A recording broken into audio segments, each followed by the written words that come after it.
Okay, good.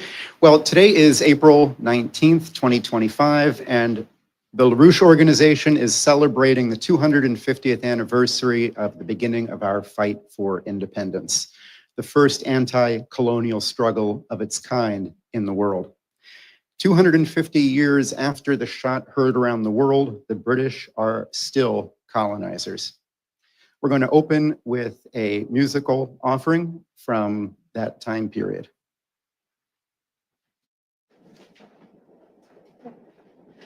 Let tyrants shake their iron rod, and slavery clang her galling chains. We fear them not, we trust in God.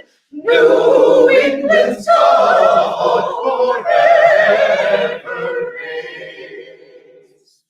What grateful offering shall we bring? What shall we render to the Lord? Loud hallelujahs let us sing, and praise his name on every chord.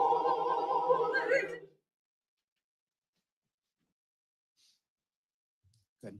So to take the title of today's event, 250 years after the shot heard round the world, Lexington and Concord, the British are still colonizers. Now, there are few ideas that I think are more clear in the public understanding of LaRouche than the fact that he was always attacking the British Empire. They make fun of him for this. They say LaRouche thinks the British Empire still exists. LaRouche says the Queen of England is pushing drugs. He's crazy. The British Empire is over. It isn't. Just a few thoughts about what's occurring today, and then we'll take a look at our nation's history. Think of the conflict in Ukraine. It began in its current form in February 2022. It began before that, of course. In April, Boris Johnson played the leading role in killing the opportunity to reach an early peace agreement to end that conflict. The British have cost the lives of hundreds of thousands of people, the destruction of billions and billions of dollars of land, equipment, the waste of military expense. That's the British for you. Look back a little bit earlier to the disaster of the Iraq War in 2003, where Bush said Saddam Hussein, who was developing weapons of mass destruction that could threaten the region, perhaps the globe, he was even making a nuclear weapon. This is what we were told. What was the leading source of the intelligence supposedly showing a smoking gun that Iraq was pursuing nuclear weapons? British intelligence. Consider the Russiagate hoax against Trump, both against Trump and against the United States, by creating animosity with Russia. Where did the Russiagate intelligence come from initially? Think about Christopher Steele. Think about British. Britain has been characterized as having no permanent allies, only permanent interests. Among those interests are a control over global finance. They insist that a new economic system not come into being. It's expressed itself in control over trade and through their intellectual control by making people believe things about economy, about history, that prevent them from moving forward. Consider Adam Smith.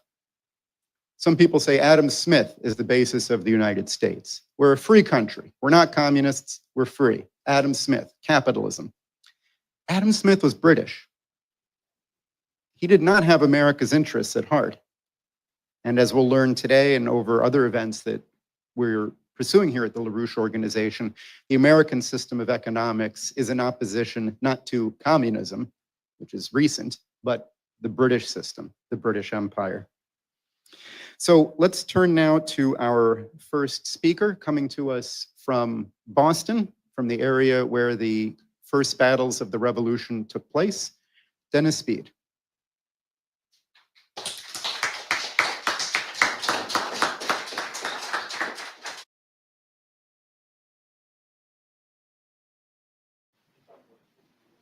You're muted, Dennis. Okay, how about now? How are we now? I'm good? Can you hear me? You're good. Okay, great. Well, there's a lot that we'll be covering, but we are here for the purpose of reviving the outlook that was contained in this book, How the Nation Was Won, by the person, revolutionary that wrote it, H. Graham Lowry. Graham Lowry, at one point, was in charge of our work in Boston. He was a professor. He had been recruited in New Jersey, I believe, at Rutgers. And he proceeded to write a book which is completely unique in the annals of American historiography. It tells a story that nobody tells in any way other than Graham. It's important because the actual story of the actual American Revolution and how it actually occurred. He started it in 1630 and carried it in this volume through 1754. But it's illustrative of the purpose of today and what we're talking about today. Now, actually, today, we started yesterday, last night, at as a symposium that was conducted by Diane and Chris and Anton Chaikin, another historian and a longtime member of this association, who has been working on a series of books titled Who We Are. That's probably the most revolutionary proposal to make today in America, because in an America of identity politics, no one knows themselves, let alone the country. People talk about identity all the time as the least of what they're interested in. There is an American identity, and that identity is a revolutionary identity. That's one of the reasons that people don't know it. That they advocated that. They don't have an interest in the general welfare of humanity as a whole. And you cannot be an American and not start from the premise of the general interest of humanity as a whole. You have nothing to do with the American experiment unless you start from the premise of the general interest of humanity as a whole. Now, that was the key element of what Graham established in his book. What we're going to do today, because there are many different persons presenting, so I just want to give a sort of an indication of why it's so important that we think this way. 4 years ago, Vladimir Putin gave a speech, and he was speaking to a group of social workers in Russia. And he said the following: the very values of mercy, love for one's neighbor, and support for those in need bind and consolidate the entire centuries-old history of our people. They constitute the spiritual basis of the traditional religions of Russia. The fundamental aim of life should be to do good. Now, at the time that this was stated, some of us recognized that he was referring, though from a Russian standpoint, referring to the very ideas which were the core ideas that motivated the young Benjamin Franklin, as he described it, who had been educated by the Mather family, Cotton and Increase Mather. And he wrote about this, he referenced this in his book. Actually, he wrote a letter to Cotton's son, Samuel. And he said to him, Samuel Mather, this was later on, Ben Franklin was about 78 years old when he wrote the letter, 1784. He said, I remember well both your father and grandfather, having heard them both in the pulpit and seen them in their houses. And he says that the Essays to Do Good, which is the book written by Mather, perhaps gave me a turn of thinking that had an influence on some of the principal future events of my life. He says, this is all Franklin is writing to Samuel, that the book had an influence on my conduct through life, for I have always set a greater value on the character of a doer of good than on any other kind of reputation. And if I have been, as you seem to think, a useful citizen, The public owes the advantage of it to that book. And then there's a list here of some of the various ways in which Benjamin Franklin talked about the organization of his secret society, which is called the Junto, on the premise of Mather's Essays to Do Good. This is something that Franklin adopted when he was 18 years old in 1724. What happened was that and this is the way that he described it at that time, there seems to me at present to be great occasion for raising a united party for virtue by forming the virtuous and good men of all nations into a regular body to be governed by suitable good and wise rules, which good and wise men may probably be more unanimous in their obedience to than common people are to common laws.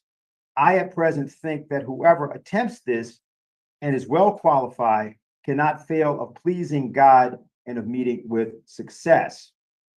So he began the process of organizing this society to promote, as he said, the improvement of so many more young citizens by the use of our institutions, our better acquaintance with the general sentiments of the population, and the increase of our influence in public affairs and our doing of public good by spreading through the several clubs the sentiments of the Junto. This was a project that was a secret project, but what it did was it asked, what was it that was needed by the society? And when you talk about, for example, the very thing we're in was founded by Benjamin Franklin. Public library did not exist. Public universities were founded by Benjamin Franklin. Fire departments were founded by Benjamin Franklin. Public sanitation was founded by Benjamin Franklin. Public roads were founded by Benjamin Franklin and his junto.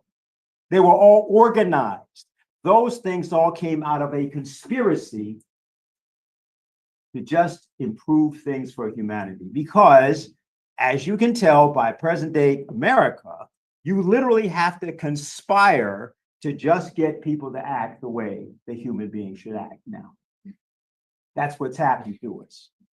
That's the level at which we have sunk. We sunk. This happened before in American history, happened before in Massachusetts, and it was talked about by the Mathers, that from 1630, when they had the Revolutionary Society that they had, until 1690, they did all right, but they degenerated, and then a new American Revolution had to be created. That's why Benjamin Franklin was sent to Philadelphia out of Boston, because Boston had lost at that point its revolutionary fervor, and the option had to be taken to move to Philadelphia and then restart things then. Now, of course, Boston came back, as we know, and this is the 250th birthday of that time at Lexington and Concord when the actual battle was engaged. Now, in order for us to abbreviate and get to everyone, let me simply say something about the idea of conspiracy.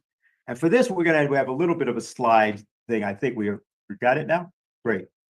The first of these, it should be Erasmus of Rotterdam. We're not going to say a lot about Erasmus except the following. Erasmus, born in 1466, I believe, died in 1536, is sort of the founding father of this organization.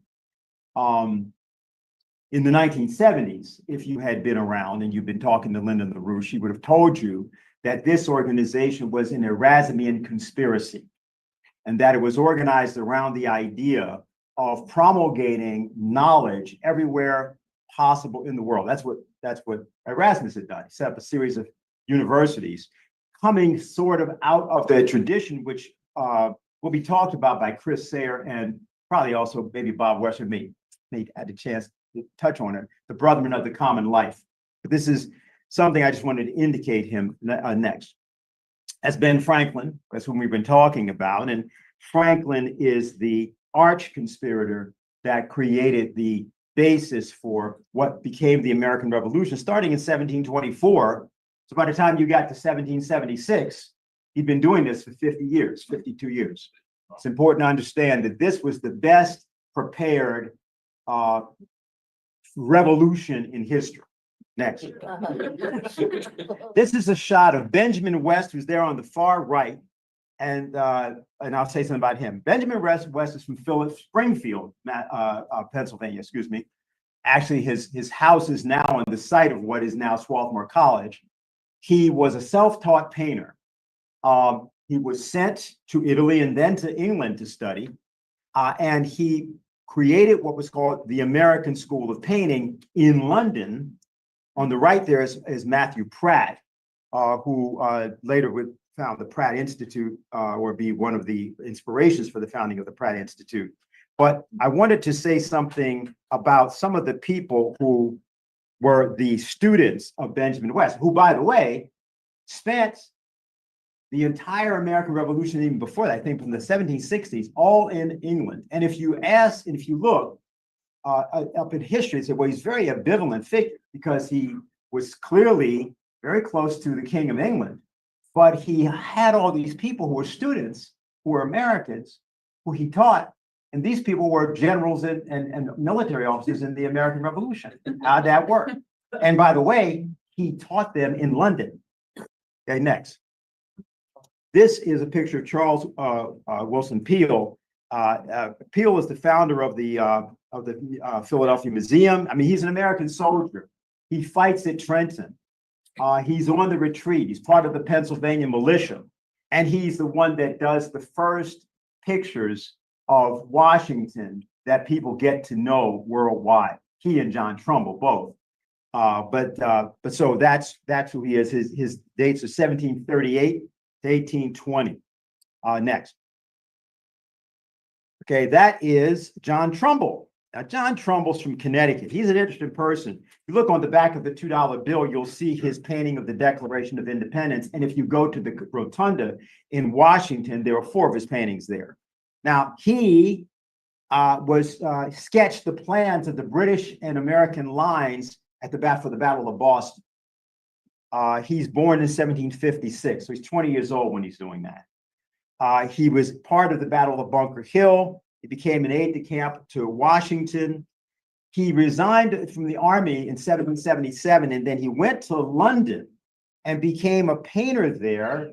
And Benjamin West suggested, maybe you should do miniature portraits of various people from the American Revolution. Well, while he was there, he also painted a picture of Washington, and it became very well known. But he was almost hanged in London at the time that Major Andre was hanged here. They were looking for other people to hang as a sort of reciprocally in London. They arrested him, charged him for treason, put him in the jail for a while, but he got out after about 7 months.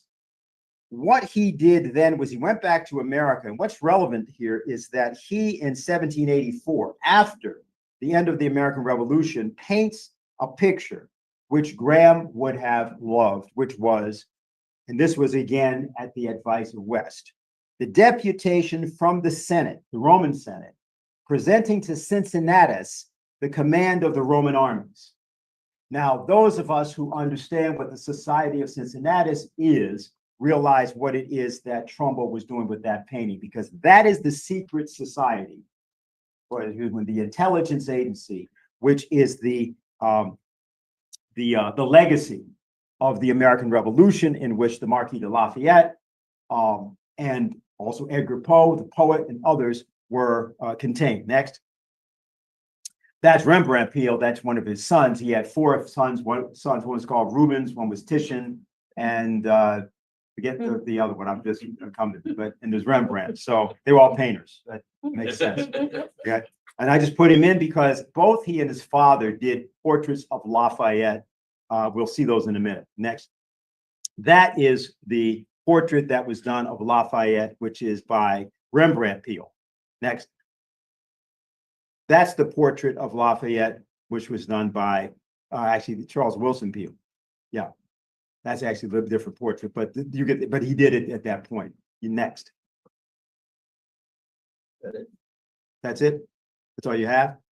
Okay. Well, there's another portrait which was done by Samuel Morse, but we'll leave that out. That one is the one. No, that's all right. It's okay. We don't need it. Because the last person I wanted to mention that was one of the people the West trained was Samuel Morse. Now, Samuel Morse and James Fenimore Cooper. Samuel Morse goes to Paris in 1832. And he paints a very famous portrait then, which is in the Louvre. And basically what he's doing is he's painting all of the paintings he can find in the Louvre to bring them back to the United States to put them on display. But the other thing that he does while he's there, together with Fenimore Cooper, is he invents the telegraph, or he begins the work that invents the telegraph. He's not the only person working on it. He's working with people in Paris to do that. Important element here is to understand that in and with these people from the American Revolution, science and art were one discipline. And of course, Franklin is their originator. The important point I want to just draw here, just as a kind of concluding idea, is that the idea of literacy and the idea of action, these things were the same. The movement that Lyndon LaRouche created, which is a movement of literacy and action, is a descendant of this. The idea when we talk about this, that we're not right wing, left wing, up, down, center, it's not that. It's that there was one great action that happened in humanity's history, greater than any other. It was the revolution from the period between 1776 and 83, yes, and then from 83 to 89, yes. But it came from a conception of doing good. And that is the way in which you change history. You must have the conception of doing good. That is what the American Revolution is, nothing more, nothing less.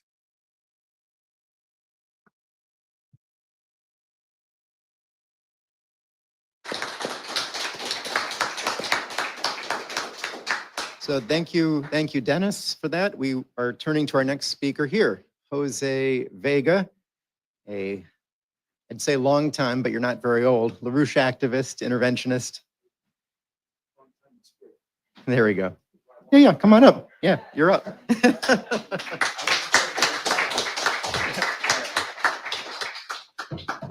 All right. I want to thank everybody for coming out today in person, or if you're watching on the live stream, and thank you, Dennis, for your presentation. Before I begin, I want to start by saying that I was 16 years old, I think, when I came. I think it was to a Schiller Institute conference or concert. It was either that or it was a town hall. And I remember Dennis Speed opened up by saying, people often call us conspiracy theorists.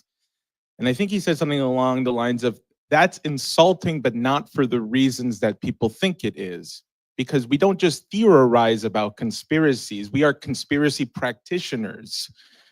So, that was one of the things that kind of hooked me into this, because to be called a conspiracy, first of all, if you're proud to call yourself a conspiracy theorist, there are many people that I know on the internet who are like, I figured out the grand conspiracy behind it all. I figured out how Israel pulls the strings or how the British pull the strings. I know it all. That's great. Now what? What good is it to know what you think you know if you're not going to actually put into practice the solutions to solving these things? So I get insulted by being called a conspiracy theorist, because then that means I'm doing something wrong. I should be practicing my conspiracies. And I semi-recently learned that the word conspiracy just means conspire together or breathe together. So if you've ever sung in a chorus, congratulations, you are a conspiracy practitioner. So you should applaud yourselves. But my conspiracy today, what does it mean to elect yourself in the context of the birthday of our country, the 250th birthday of our country? We were supposedly founded as a democracy, right? But authority belongs to those who are willing to actually fight for principle, not for those who are elected into office. It's ideas that move culture and societies forward, not votes. You may think that's ironic. Isn't it my job as someone who wants to call themselves an elected official to be as appealing as possible to get the votes needed to get into office? But the truth is, any politician who gets elected by appealing to the lowest common denominator will only ever be just that, the lowest common denominator. Obama, if you will. How many people in the United States even know the name Gouverneur Morris? I often get told that I must be mispronouncing the word governor. And sorry, do you mean Kathy Hochul? Or I know Mario Cuomo. How many people in the United States know the words of the preamble beyond just "we the people"? The whole quote, the whole preamble is, "We the people of the United States, in order to form a more perfect union, establish justice, ensure domestic tranquility, provide for the common defense, promote the general welfare, and secure the blessings of liberty to ourselves and our posterity, do ordain and establish this Constitution for the United States of America." See, the first words in the Constitution are saying the people are the ones who are ordaining and establishing this Constitution for not just themselves, but for our posterity. When this was first written, we were the posterity they were talking about. And now all of your children's children's children's children ad infinitum are our posterity. The future is our posterity. This means that when you read these words out loud, it's like you're declaring the words as if they were written down for the first time. To put it slightly differently, the entire preamble is a subjunctive idea that will always be true whenever it is said and declared out loud with intention. And it's not a coincidence that the same man who wrote these words was a staunch anti-slavery advocate. And I mean staunchly, not just him, but both him and Alexander Hamilton had fierce fights about this at the Constitutional Convention. When this idea of the 3/5 clause came up, he had said this. I'll read you a very short quote. He said, "Slavery is," that's what I added just for the context, "in defiance of the most sacred laws of humanity, tears away his fellow creatures from their dearest connections and damns them to the most cruel bondages." So there's this sort of notion and belief that all of our founding fathers just kind of said, we'll talk about slavery later. That is not true. So when you look at the preamble, when you look at the Constitution and even the Declaration of Independence from that standpoint, knowing that there were founding fathers who hated the idea of slavery, who were completely opposed to it, but they knew that they weren't going to win that fight. Obviously, they didn't.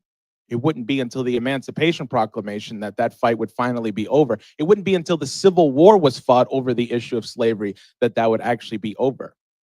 Yet, why did they frame the Constitution with those words in the preamble? Why was the Declaration of Independence written the way it was? Because it was always an anti-slavery document. This is a point that Dennis Speed makes often on his Saturday town hall shows. And if you know that, and if you knew that before the Civil War, if you were someone like Frederick Douglass, who was completely opposed to what John Brown was doing, and who had faith that Lincoln knew the Constitution and the Declaration of Independence as anti-slavery documents, see, that was the power. That was authority. That's what got Frederick Douglass to recruit 100,000 Black men to the Union. That belief that the Constitution and the Declaration of Independence are anti-slavery documents. Now, Gouverneur Morris was also a Federalist. He was a strong proponent of a national government. Him and Hamilton both believed in the presidency. And he hated, abhorred the idea of a parliamentary system. I'm sure some of you may have seen this quote recently of the UK criticizing the United States, talking about Trump and saying, this is why the United States should have a parliamentary system. Well, Gouverneur Morris had actually preempted this. He said, if the people should elect, they will never fail to prefer some man of distinguished character. Please forgive the last few presidents, though. Of distinguished character or services, some man, if he might so speak, of continental reputation. If the legislature elect, It will be the work of intrigue, of cabal, and of faction. It will be the election of a pope by a conclave of cardinals. Real merit will rarely be the title to the appointment. Can you think about that right now if the Congress, the way it's composed right now, was choosing who the next president would be? What's the best you get? Cory Booker? Nancy Pelosi? Chuck Schumer? So, we should all count our blessings that as flawed as our fellow neighbors and citizens may be right now, that we should be thankful that they are not like the people in Congress. Because the people in Congress are the lowest common denominators, not the citizens. But I digress. Gouverneur Morris is from the Bronx. And what I've talked to you about so far is something that the Bronx is. It is not whatever you preconceived notion you have of the Bronx. It's not that. Gouverneur Morris is from the Bronx. Edgar Poe is from the Bronx. Out of the Bronx comes a tradition of creating and upholding principles of real justice, a balance of power, and a real power of the people that is rooted in the ideas of the Constitution, not just anger or rage, but a vision for a prosperous future for all. And it's funny, because when you go to Gouverneur Morris's gravesite today, it looks disheveled. It's right in St. Anne's, 138th Street and St. Anne's Avenue. And this historic, beautiful church, and it's not just Gouverneur Morris buried there, his family is buried there. And it looks disheveled. It doesn't look like it's been maintained in a while. And the immediate surrounding neighborhood looks like crap. That entire region, which what is known as the South Bronx, is the anchor that makes that congressional district the poorest congressional district in the entire country. And it would probably be even worse if it didn't have Riverdale to it. But the way we maintain the neighborhood where Gouverneur Morris is, the man who wrote the preamble to the Constitution, the man who wrote the words, "We the people." Why does his neighborhood look like that? Now, we can blame the politicians. Believe me, I have. I'm known for yelling at them. I'm known for going after them. But the fault is really the citizenry. Because our responsibility is the most important one. When our politicians fail and our presidents fail, we are the first and last line of defense. And we've allowed the Bronx and the whole country to become the mess it is now. But there's an opportunity. 250 years of a tradition of justice, of fighting against oligarchism, fighting against imperialism. Are you ready to decide your future right now as an anti-slavery, pro-development country? Because if you are, you're in the right place. And that is your declaration of independence. That is how you will declare your independence. You will declare your independence by declaring your independence. It's not just something you do once, it's something you have to do every day. And that's what it means to elect yourself. That's how the Bronx has to elect itself. That's how everyone in this room has to elect itself. That's how the world has to elect itself. So, thank you.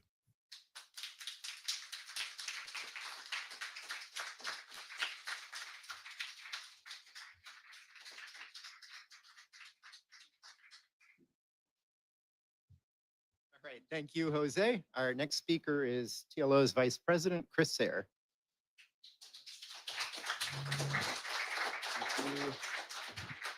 Can I be heard? Great. Sounds like I can. Okay. So I've been working on straight into the microphone. Okay. All right. Great. I have been working on a project, and this I've done this a presentation a couple of times.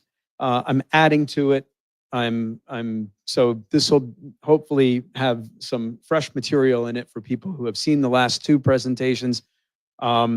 But nonetheless, I don't think that this could be stressed enough, because this is really the fundamental issue of history that Lyndon LaRouche gave us as a gift, as people who love history. And I really recommend everybody here to take up history, because that's how we got here. I mean, that, you know, if you don't know your history, you don't know how we got here.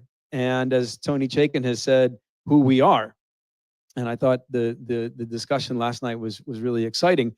So I want to go to I was glad that Dennis used a lot of artistry in his presentation, because there's going to be a theme in this as well.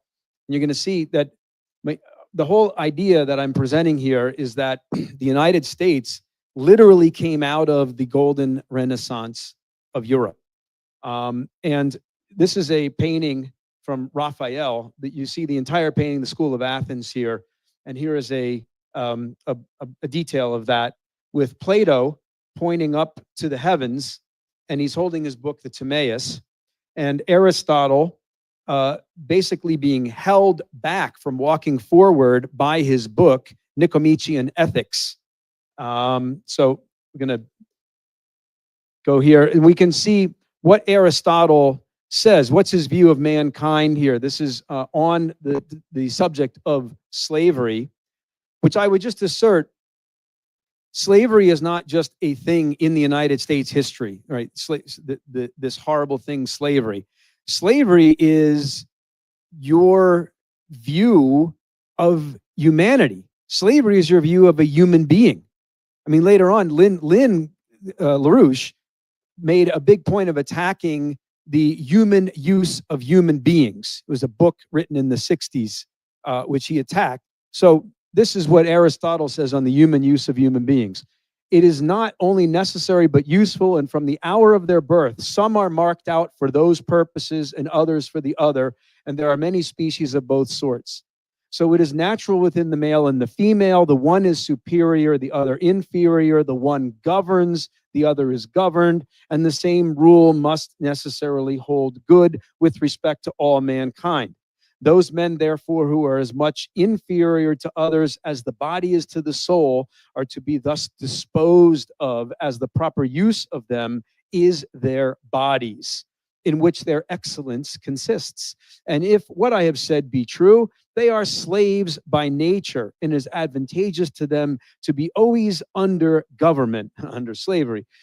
He then is by nature formed a slave who is qualified to become the chattel of another person, and on that account is so, and who has just reason enough to know that there is such a faculty without being endued with the use of it. For other animals have no perception of reason, but are entirely guided by appetite, and indeed they are very, very little in their, they vary very little in their use from each other. For the advantage which we receive both from slaves and tame animals arises from their bodily strength administering to our necessities. For it is the intention of nature to make the bodies of slaves and freemen different, blah, blah, blah.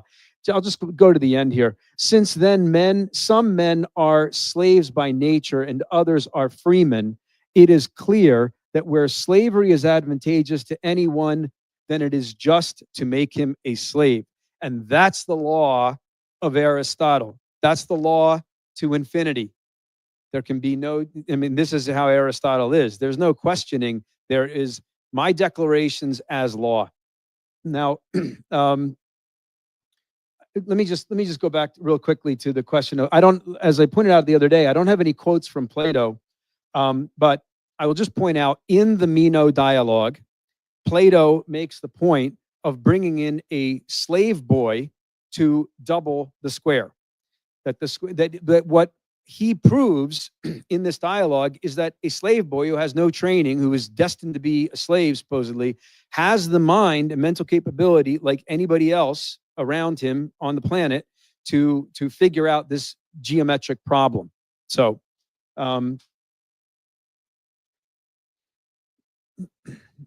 so I'm going to go to the 100 Years' War Edward III, Plantagenet of England, launches a bloody war in France.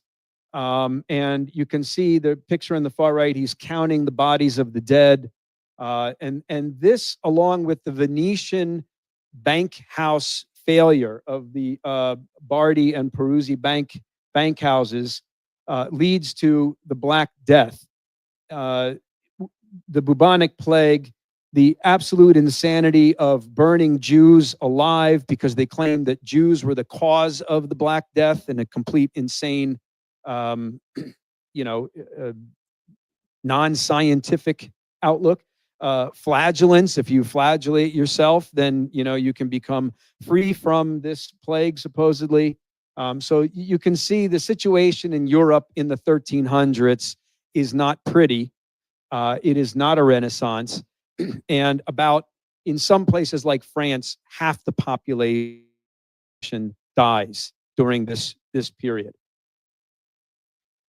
Pulling out of that dark age, you have a movement, and this is a painting by Vasari, and you're going to see some paintings by Vasari throughout. He's a Renaissance painter, and he paints here a picture of 6 poets from Florence, but Dante, Boccaccio, and Petrarch here in the center. And their whole polemic is to revive Platonic thought over Aristotelian thought as a way of pulling Europe out of this dark age. And they write poems, like long poems, like the Divine Comedy, in the vernacular, in Italian, to educate the average person in Italy with a beautiful language, to uplift the culture with a beautiful language.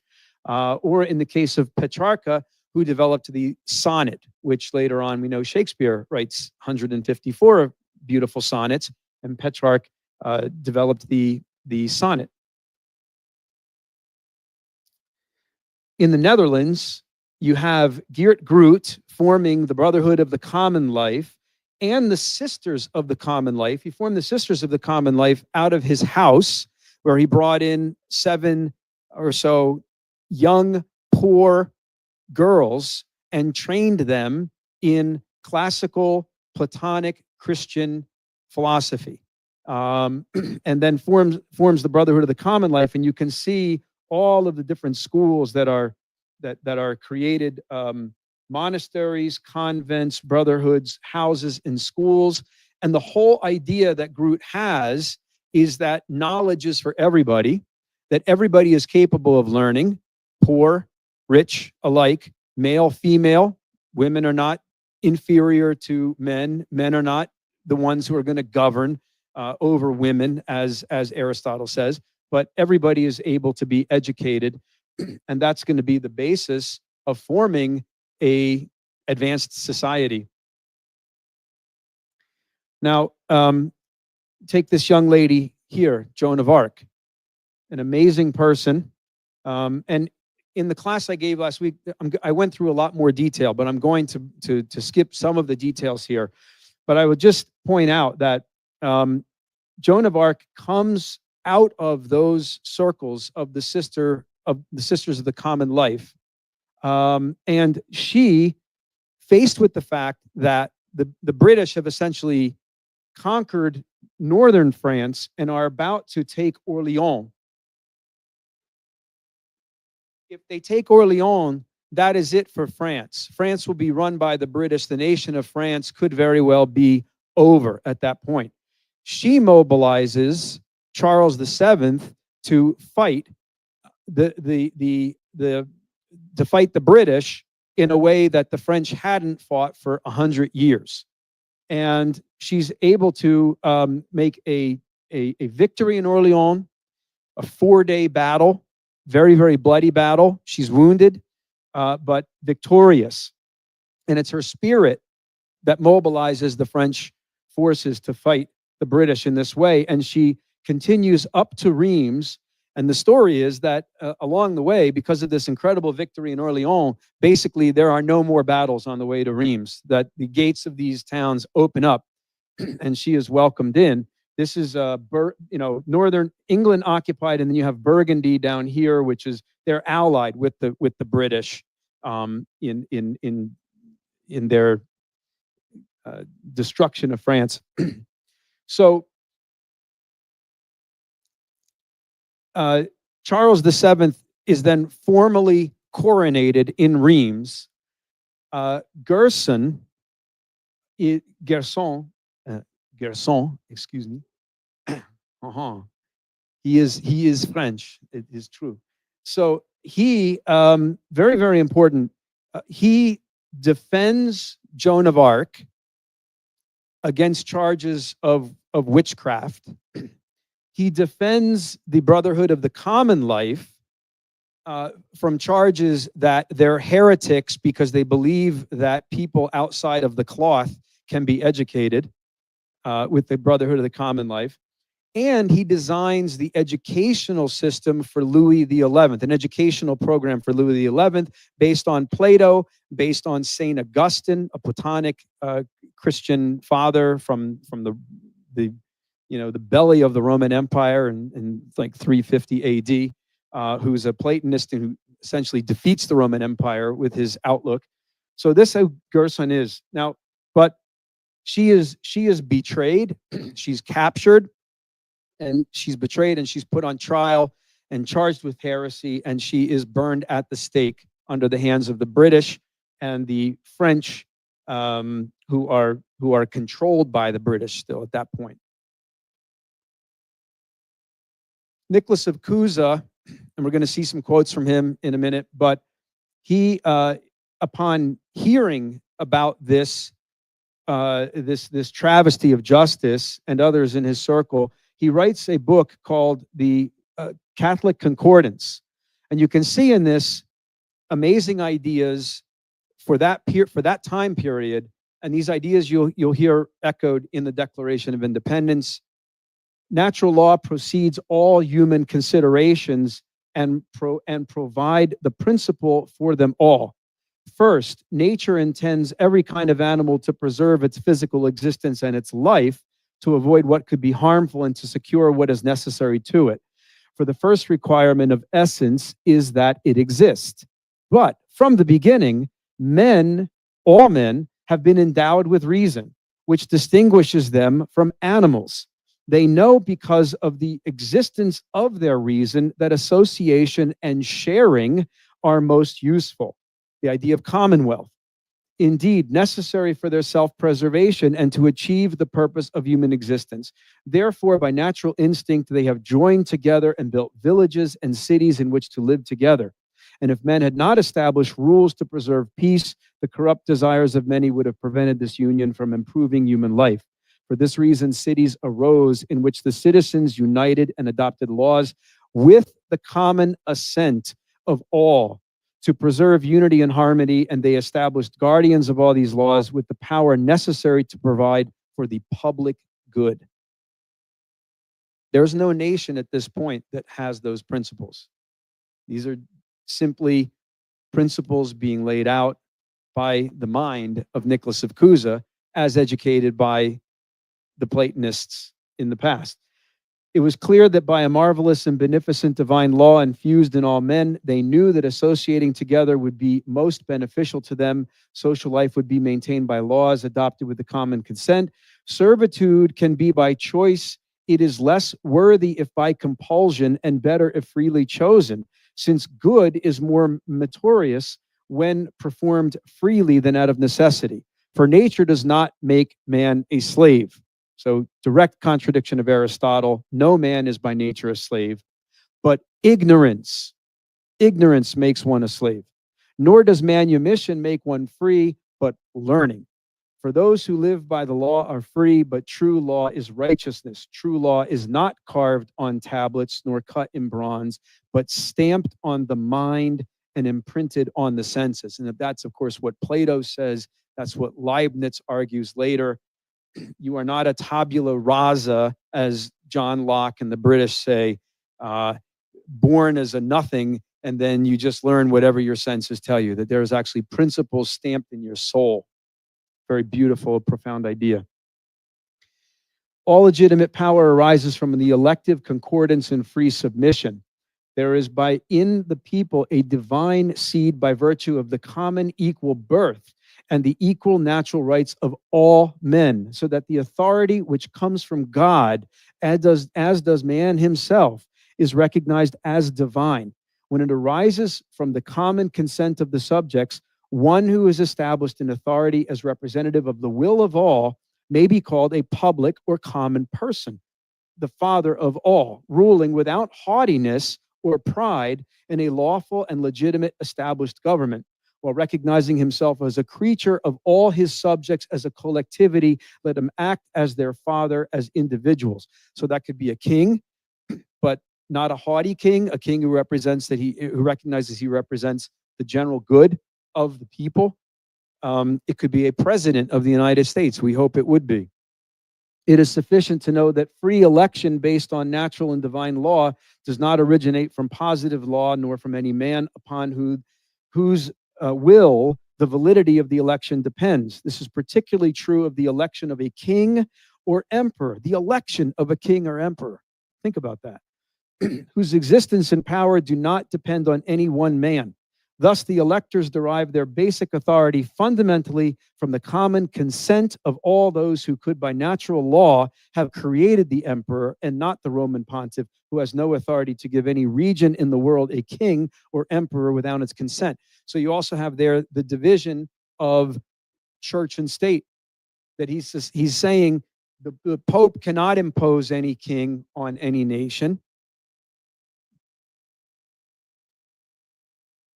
For this purpose, the public welfare, the ruler should have the best qualified of his subjects chosen from all parts of his realm to participate in a daily council with him. These counselors ought to represent all the inhabitants of the realm. These counselors ought to constantly to defend the good of the public, which they represent, giving advice and serving as the appropriate means through which the king can govern and influence his subjects. And the subjects, on proper occasion, can influence him in return. The great strength of the kingdom comes from this daily council.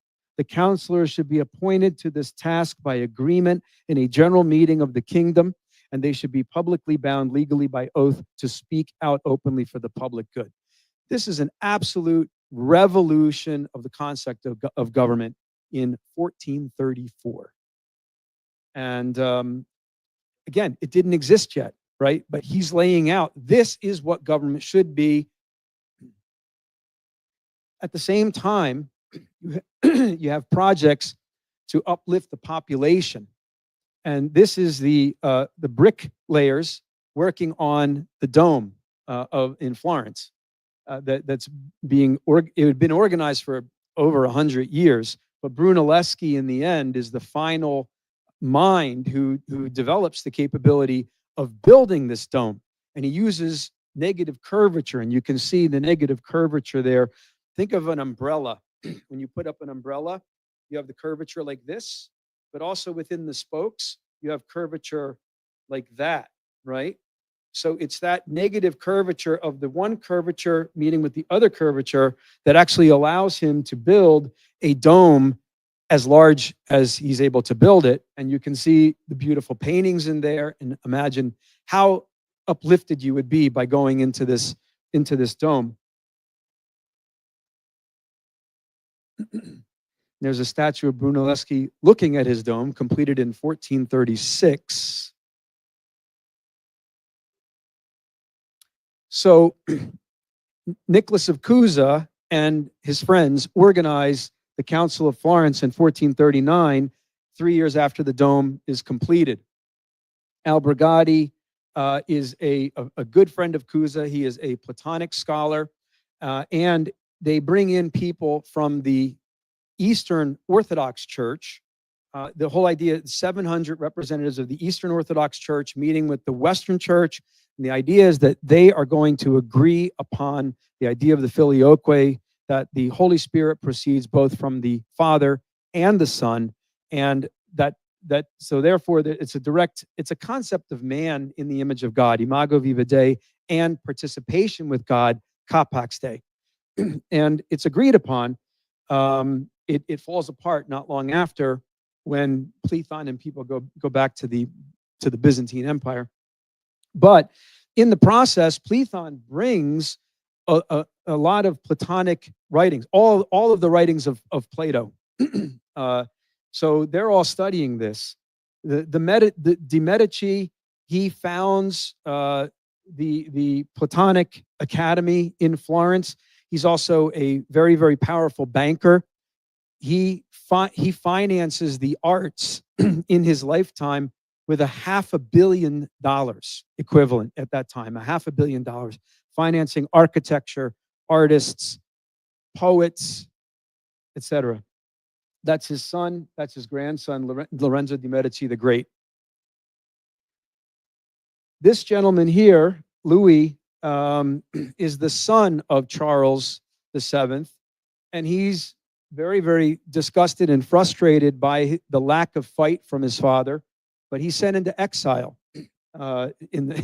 His father doesn't like him very much either. And he's sent to exile in Dauphine, and while he's in Dauphine, he develops, he lifts cities up out of poverty, he brings in industry, he builds a postal system like Benjamin Franklin, all kinds of common good, general welfare, public works, and industry, protecting manufacturing and industry in this area. So he proves that it works here. In the meantime, you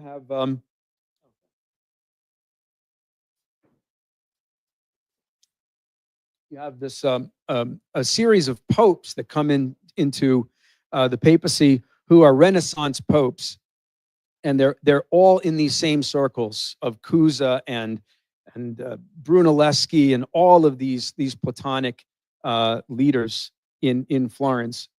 So he becomes Thomas Parentucelli becomes Pope Nicholas V. He's a librarian of Cosimo de' Medici, and he applauds the efforts of Henry the Navigator of Portugal, efforts to prove devotion to God by making the seas navigable. And Henry the Navigator is a problematic figure because at the same time that he is working on navigation, he is also beginning the horrific slave trade out of Western Africa. So I'm not going to sugarcoat this and say that everybody involved in this project is a great humanist figure. Perhaps the humanist figures were trying to use the power that he had to advance this project, but there's imperfections, just like in the creation of our republic. Now, this is the next pope, Piccolomini, Pope Pius II. He's very close friends with Cusa. He's very close friends with these others. And this is, just to give you a sense of him, this is his view of the Venetian oligarchs. He writes in his commentaries, as among brute beasts, aquatic creatures have the least intelligence, so among human beings, the Venetians are the least just and the least capable of humanity. They please only themselves, and while they talk, they listen to and admire themselves. When they speak, they think themselves sirens. They wish to appear Christian before the world, but in reality, they never think of God, and except for the state, which they regard as a deity, they hold nothing sacred. The Venetians aim at the dominion of Italy and all but dare aspire to the mastery of the world. It's important to bring in the Venetians. This is the Roman Empire. Remember, the Roman Empire is in Italy, right? So these guys always hung on to the idea of the Roman Empire. They never were interested in nations and humanism. Now, so what happens is that Pope Pius II, Cusa, Toscanelli, and you see another painting from Vasari here. There is Toscanelli next to Marsilio Ficino, who translated all of the works of Plato from Greek into Latin to spread Plato into the West. And Toscanelli is an astronomer, a map maker, a general Renaissance figure, kind of like Da Vinci, a little bit before Da Vinci. But they decide, we're going to try to create republics in Europe, but we're also going to be ready to go west across the ocean if we're not able to carry out this project in Europe if the Venetians and the oligarchs have too much power. The first attempt at creating this the republic is, we're back to Louis XI here, who's now free from Dauphine. He is now the king. Charles VII is dead, and Louis XI develops the entirety of France. He brings in the same thing he did in Dauphine. He protects the manufacturing, protects the general citizen of France from the feudal oligarchy. And this is a recurring theme. You see this later with like Tsar Alexander II fighting against the boyars, the landed aristocracy in Russia. So the fact that he's a king, just because he's a king doesn't mean he's bad. I mean, a king is not necessarily bad. It's not the best system of government, obviously. But at this point, you didn't have republics. So you had a king who actually put into his mind the defense of the general welfare and the general development of the nation. And that's what he does. At the same time, Toscanelli he produces a map. And you see the importance of this map is that you don't fall off the cliff, right, into you don't know what. The general thinking was, he thinks that's Asia, right? He doesn't have this entire continent in his map. The light blue is not from the light blue is, the light blue is brought in later to show the reality. Sorry. Thank you for pointing that out. This is a corrected view, a corrected map of Toscanelli. But what he says is that you can get to China, you can get to Asia by sailing across.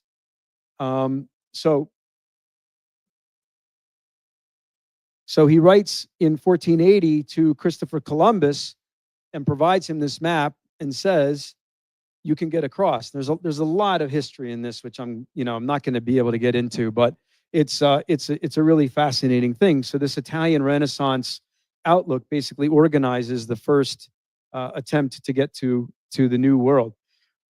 Now back to France, Louis XI, on his deathbed, essentially 1483, he writes to his son Charles VIII, and also I'll bring in this other person in a minute, but he writes to his son the Rose Bush of War. And there's just a few things in here. He writes, who wishes to die a good death must seek to have a good soul. Since everything, including our creation, comes from God, we must desire that our souls return to him by doing such good works, like Benjamin Franklin, that the memory of them will be in perpetual benediction. It is a good and charitable thing to risk one's life to defend the common good, which concerns all estates, that is, the commonwealth of the realm. Consider the duty of kings and princes and their cavaliers, that their estate and vocation is to defend the common good, both ecclesiastic and secular, to uphold justice and peace among their subjects, and to do good.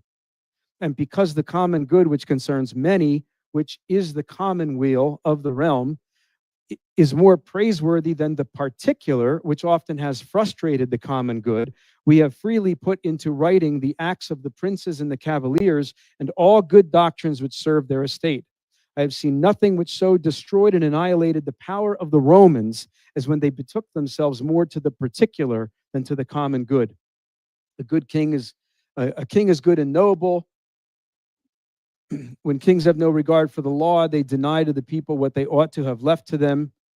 It says, no man should be called the king, but he who rules and has seigniory over free men. For free men of their nature love their lords, while serfs naturally hate them, like slaves their masters. A good king should resemble a good and beautiful flowing river, which brings benefit to each man. A king must not be too strict. He must be merciful. You get the idea here. Cities were from the first the name for the common good or the commonwealth. A city is the assembly of people to inhabit one place, to live under one law, the common good. Otherwise, the prince must provide for the maintenance of the public works and edifices and to make improvements and repairs on the roads, the bridges, the ports, the walls, the moats, and the other things in his towns and castles which are necessary in such a manner that the people be not aggrieved. So you hear in this 50 years later, you hear reflected what Cusa was laying out in his idea of what government should be, what a king should be. So you do have not only an attempt, but the creation of the first nation state in Europe. Henry VII was brought by his uncle Jasper Tudor to France during the War of the Roses that was going on in England. He came and studied under Henry XI. He regulated foreign trade to promote national economic development. He outlawed usury, promoted cloth and other industry with export duties, developed the iron industry, was able to defeat Richard III with really solid cannonballs from French technology, iron blast furnaces, builds a navy, but has a foreign policy for peace. And he brings in Erasmus, which Dennis was talking about earlier, Thomas More, John Colet. And these three are the center of the English Renaissance. So you have Renaissances in many, many different places. And I just want to make a point about that in a minute. Now, so Henry VIII, the son of Henry VII, people have a lot of excellent expectations about this guy. He was steeped in the classical tradition. He had the best education. He saw the precedent of his father building this amazing nation of England, the development of England. He's trained, and he brings in Thomas More. And at a certain point, Thomas More actually becomes his chief advisor. And then he decides that he wants to marry Anne Boleyn. He wants to divorce Catherine of Aragon. It's a whole Venetian manipulation. They basically seduce him at a masked ball with Anne Boleyn. And he assumes that Thomas More will just go along with this because he is his counselor. He's the counselor to the king. And Thomas More says, no, absolutely not. Because what Henry asserts is that because the Catholic Church won't give him the right for divorce, he says, well, then I am the head of the church. I create my own church, the Church of England. And all must agree with that. And Thomas More says, I don't agree. And so he's taken to the chopping block. His head chopped off. But there's a person with principle, More had principle. But this is the beginning of the Venetian takeover in England. And you can see the problem that Cusa and his friends were dealing with is that how do you get this Republican conception to actually take root and flourish in this oligarchical dominated Europe?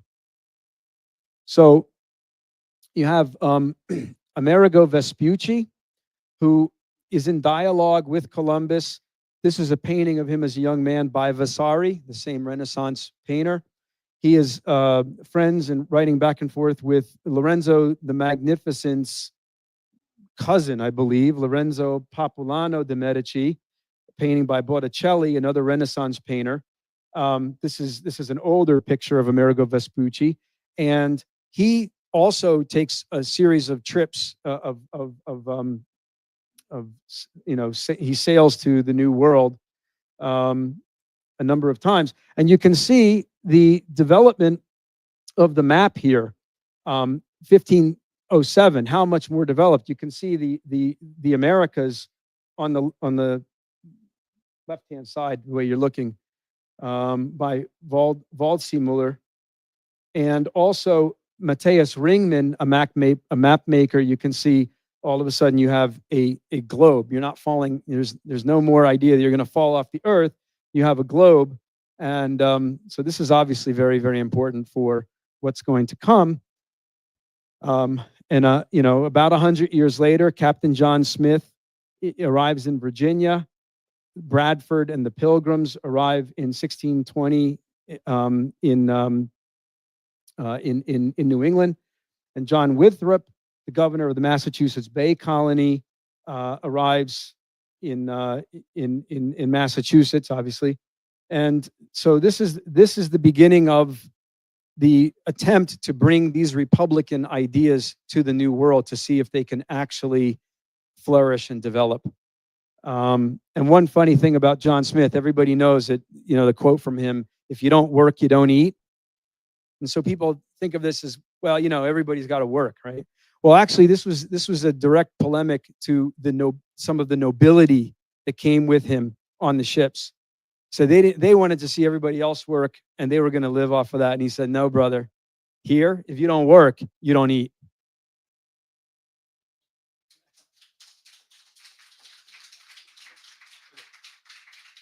Okay, great. So now I want to thank you very much. I want to introduce Bob Wesser, who's going to take the story from there.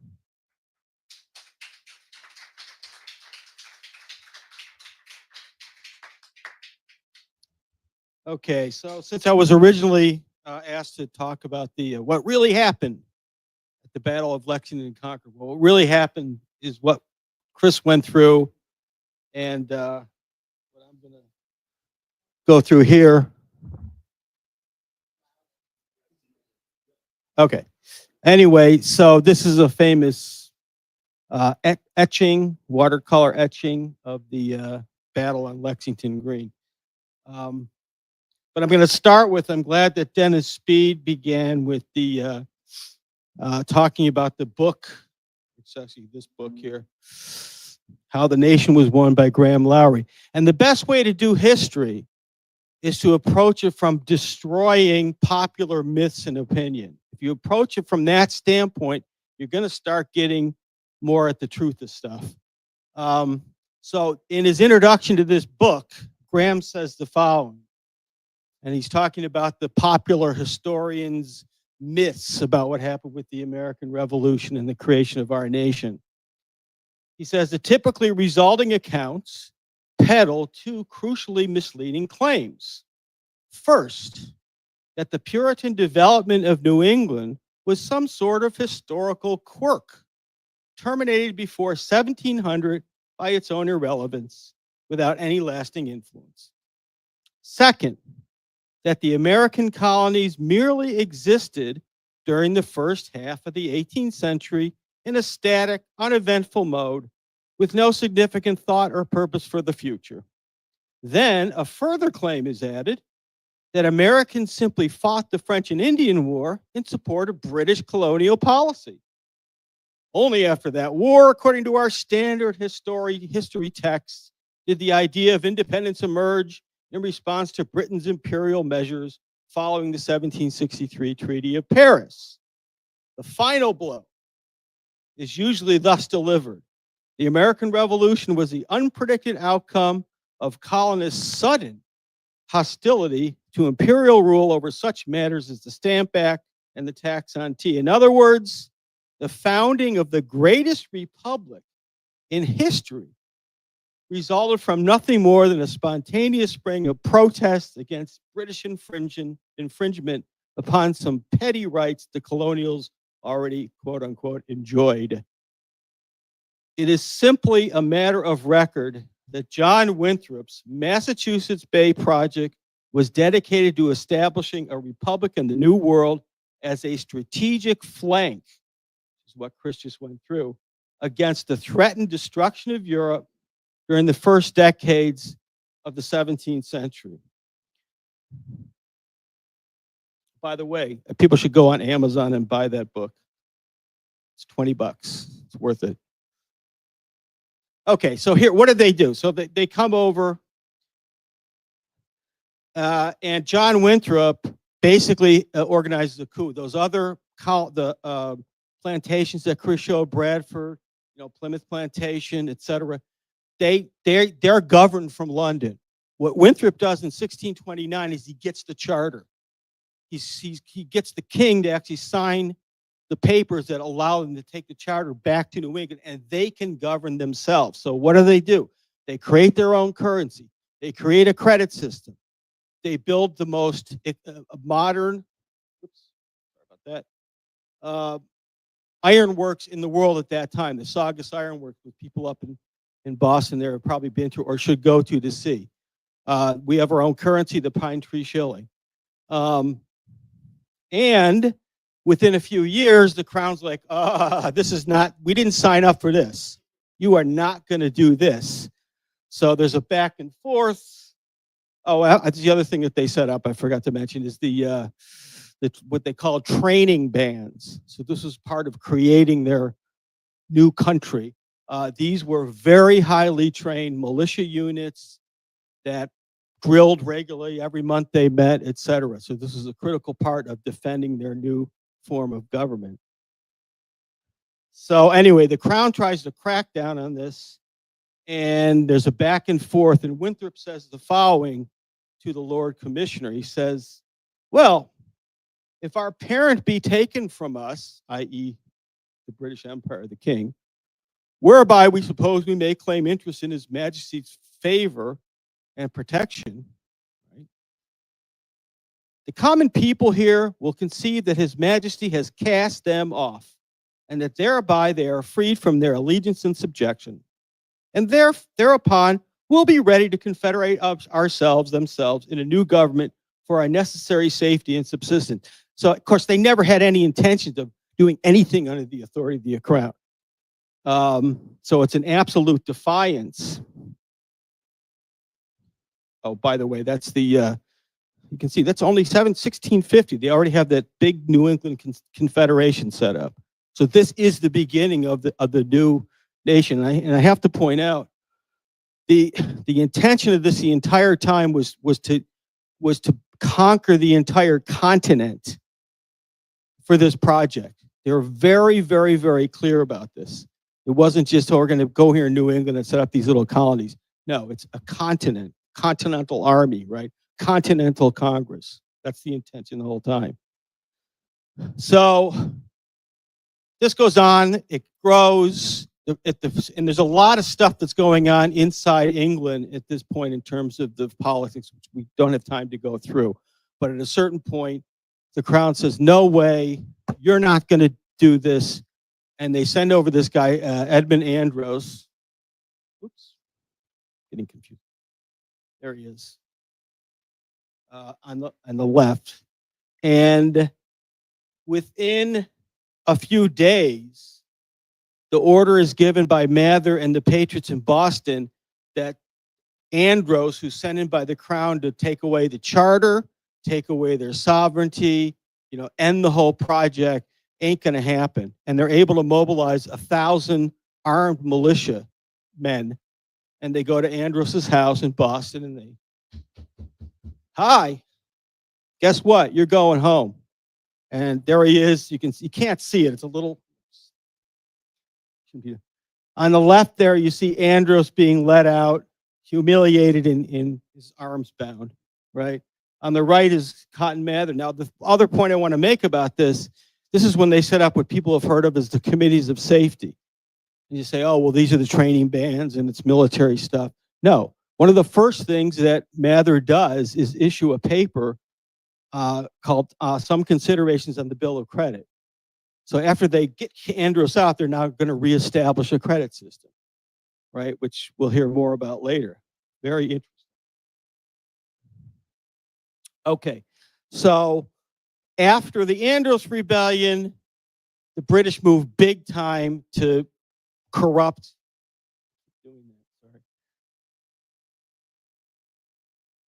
To corrupt the project in New England. For example, you have people have heard of the Salem witch trials. So this is a major oligarchical operation to terrify everything. It's only put to the end is put to it by the Mathers. You have a populist party that's organized by the British, a kind of Jacobin party. Cotton Mather calls it the party of Satan. So there's an extended operation. Harvard College, which was set up by us as a school of classical learning, is taken over by the British. So we're not able to relaunch the offensive at that time in New England, and it comes out of two locations, Virginia and New York, and actually New Jersey. And there's a whole thing that goes on around the new monarch in England, Queen Anne, who's friendly to these things for all sorts of reasons, which we don't have time to go through, but it's in the book if you read it. And in Virginia, you have Governor Spotswood, and in New York, you have Governor Robert Hunter. These are both Scottish. They're both Scotsmen, very highly trained military men, and their idea is to relaunch the opening again of the whole continent. So Spotswood does an amazing exploration to find the passageway, the gap of the Appalachian Mountains into the Shenandoah River Valley, which would then open up the Ohio. Robert Hunter is an ally of his. These guys both fought in wars in Europe. In New York, that's the only natural opening across the Appalachian Mountain chain is through the Mohawk River Valley, which gets you into the entire Great Lakes system. So if you get into the Great Lakes system up through New York, which is later the Erie Canal, and you get into the Ohio River Valley system, you're basically the continent's open. The guy on the lower left there is the grandfather of what Jose Vega was talking about, Gouverneur Morris. And he was the governor of New York and New Jersey both at some point. He was allied with these guys in this whole project. The other operation they pull, and this is important because the way this thing was set up is that every time we try to go west, the French oligarchs, and they used the Jesuits to do this, would use corrupted Indians, Native Americans from Canada to come down and carry out massacres against frontier settlements of the Patriots. Because otherwise, in New England and in New York, you know, the Iroquois Confederation would work with us like this. We were like brothers and sisters. It was absolutely no problem. Same thing in Virginia with the Tuscaroras and Spotswood. So all this mythology about, you know, we created the nation by killing the Indians. Yeah, well, the British did that and the French did it. We didn't. So you can see by the map there, these, you know, terrorists being sent down by the Jesuits and the French to harass our settlements. And so what happened is, and this is like really the revival of the Patriots in New England, is the New England Patriots under the leadership of the governor who was named Shirley, organized a military operation to go all the way up from Boston to Cape Breton. And there was a major, you can see that's kind of like the choke point into the St. Lawrence. So that was the big French fort. So we say, okay, you know what? We're not going to ask the king. We're not going to ask any authority. We're going to organize the military operation and we're going to take that darn fort. And we did it. And the British were freaked. They actually gave it back to the French later on, right?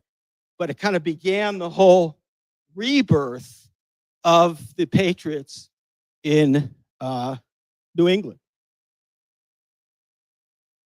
So this is George Washington.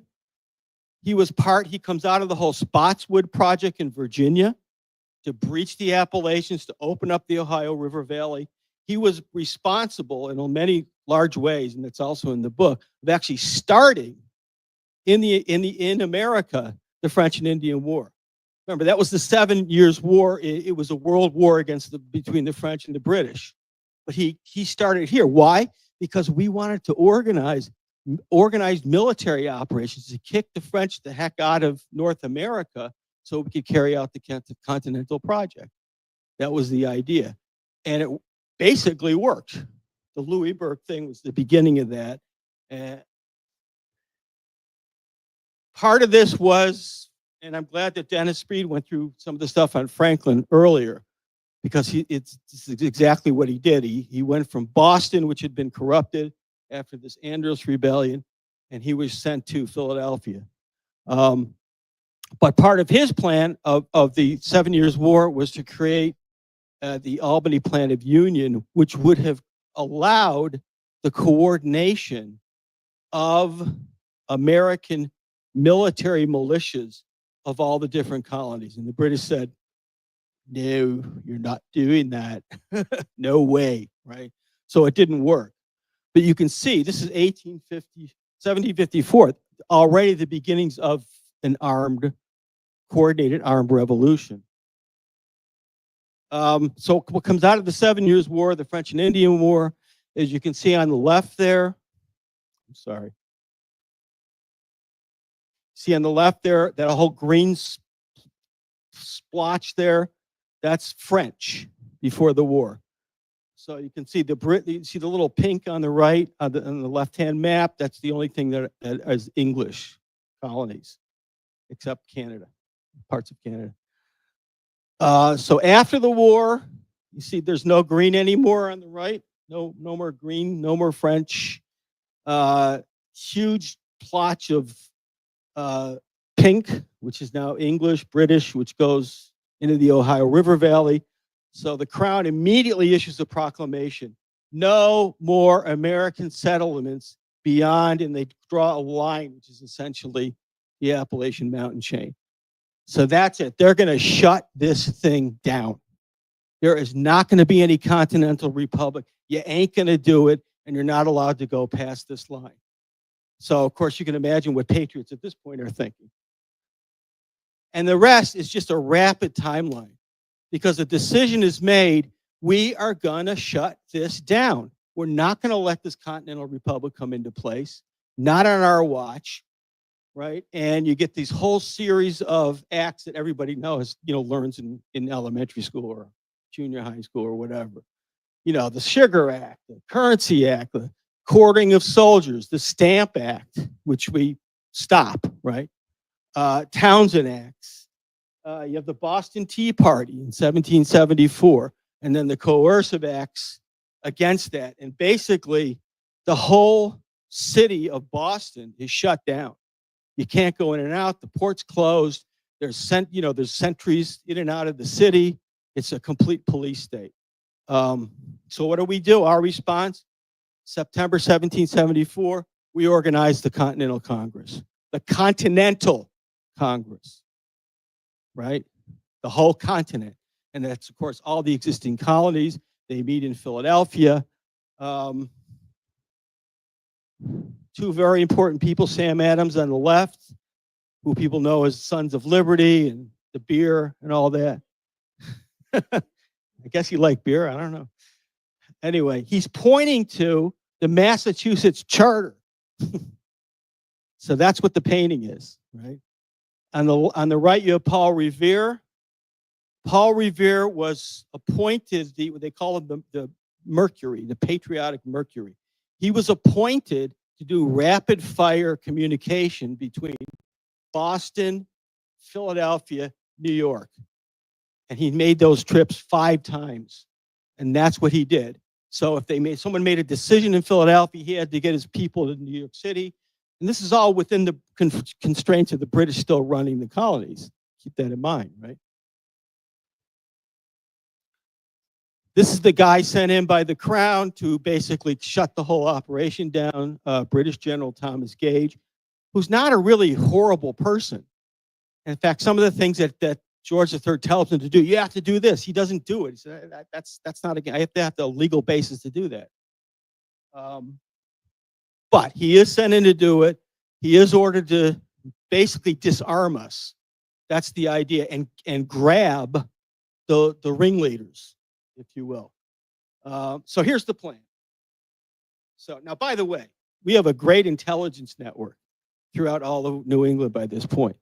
So we know all these things way before they happen. So Lexington conquered, that plan we knew about 10 days beforehand. In fact, we thought it was going to happen before it did, right? So what's the plan? What they're going to do is they're going to send a contingency from Boston, and they're going to capture, they think, John Hancock and Sam Adams are in Lexington, so they're going to capture them, arrest them, maybe kill them if it's middle of the night, if they can get away with it. And then they're going to go to Concord, which is where the provincial Congress of Massachusetts had been meeting, the provincial assembly. And also that's where the stores were, gunpowder, cannon, muskets. So they're going to grab all that and then come back. And they're going to do this, if you can see, can't see the timeline here, but it starts at, like basically 11 o'clock at night on the 18th, 10 o'clock, 11 o'clock at night on the 18th of April, right? And they're going to, this is all going to be one day. They're going to march overnight, they're going to do all this, and then they come back, right? Piece of cake. So, this is, and you see the top I have in quotes, Paul Revere's rides. Now, you think one guy could have done all that, those black lines in 8 hours? I don't think so.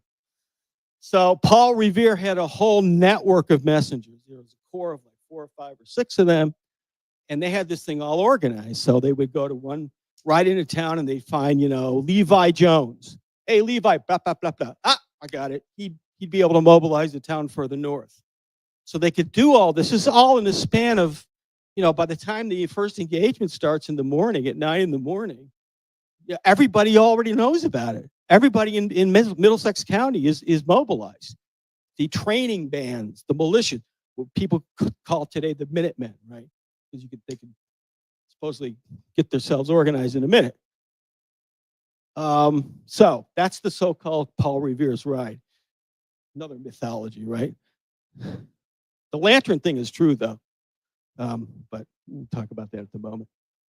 So this is the first engagement, somewhat of a happenstance. They didn't expect, I don't think they expected to meet any resistance in Lexington, but we only have about 70 or 80 guys there. Lexington, they didn't call themselves the Minutemen. In Lexington, they called themselves the training band, going back to Winthrop. Interesting, right? So these people are thinking in decades and decades and decades. So the British regulars that are sent out under the command of this guy, Colonel Smith, they're green. Most of these guys have never seen battle. With the Americans, it's completely different. These commanders of these militia units, they went through the 7 Years' War. They fought through the Indian Wars. They're excellent marksmen. So it's completely the opposite of what we're usually told. Oh, this is the big British army. And one of the things that happens at Lexington is the regulars just go out of control. They just ignore the orders and they start shooting like crazy. And that's what this graphic, which was done like a few days after the battle, shows. You see on the left there, a lot of dead Americans. So we retreat from Lexington. But that's actually the first shot. It's not Concord. And nobody knows who fired it, because the Patriot militias were told, always under orders, and this was a political policy, we don't fire first. When they fire the first shot, game's on. Okay, now here's the thing. So they're going to march back off. Now already the British are freaked out because they weren't even expecting anything in terms of resistance, especially a well-organized one. So I can't go through the time. We don't have time to go through all the details of Concord, but there's a famous thing about Concord Bridge, right? So you have the British on the right. Oops, yeah, okay. Coming in. The bridge is that little yellow circle. And by then we have at least 400, there's actually more, but 400 militia under Barrett. They're extremely organized, very well disciplined. And they're not, nobody, so the British start firing. We don't fire, nobody fires until this happens. So this is Major John Buttrick. So on the left, you see the Americans coming onto the bridge. On the right, you can see the redcoats.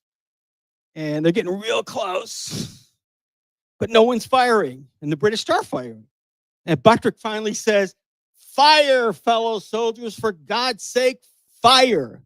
Now, what's fascinating about this, you see that little house there which says home of Major Buttrick? That's his house. They settled there in 1638. So this is in their blood. They're animated by this. This isn't just, oh, there's some bad redcoat. I mean, they know what's at stake here. So the British really get their butts handed to them. And everybody kind of knows some of the stories of the retreat. You know, you have the British Army retreating then. They want to go back to Boston. And there's very, very well organized battle lines created by us along the way to engage them. And it just freaks them out because they have no way to deal with it. And even though 1,000 reinforcements come in, you see there on the right, it says Percy, and we meet them at Lexington, we shift our strategy somewhat. But the stupid Percy, yeah, this is the way they are like through the whole war. They just like think I don't know, they're oblivious to what we really are. So he doesn't bring enough gunpowder. Each soldier only has 35 cartridges. That's nothing, right? They bring a couple cannon. They don't have enough powder or cannonballs. They weren't expecting even to fight. So at a certain point, through these various engagements on the way back, they have to just retreat and hightail it back to Boston. And that's the beginning of the end of the British Empire, which we're in the middle of right now, if you haven't noticed. That's the end of their empire. So within a month and a half, in June of 1775, George Washington of Virginia, Spotswood, Ohio River Valley exploration fame, is elected to be the commander-in-chief of the new army. What do we call it? The Colonial Army, the New England Army? No, it's the Continental Army, because we're creating a continental republic. And so it's very important, right? Because he's not in Virginia doing this. They don't say, okay, you're going to be the general, and okay, I'll organize the army. No, he comes to Massachusetts because this is already organized. Now, I'm going to end with this, and at some point we'll go through the revolution and this and that, and we'll do more presentations on it, especially more presentation on Graham's book and this stuff in it. But I just love this. So 65 years later, after Lexington conquered, a young academic journalist guy is interviewing 91-year-old Danvers militia captain Levi Preston, right? So he was at the Battle of Lexington Concord 65 plus years earlier. So here's the interview. Captain Preston, why, what made you go to the Concord fight? What did I go for? Well, were you oppressed by the Stamp Act? I never saw any stamps. I always understood that none were ever sold. Well, what about the tea tax? Tea tax? I never drank a drop of this stuff. The boys threw it all overboard. Well, I suppose you've been reading Harrington and Sidney and Locke about the eternal principle of liberty? I never heard of these men. The only books we had were the Bible, the Catechism, Watts, Psalms and hymns, and almanacs. Well, what was the matter? Young man, what we meant in going for those redcoats was this. We always had governed ourselves, and we always meant to. They didn't mean we should.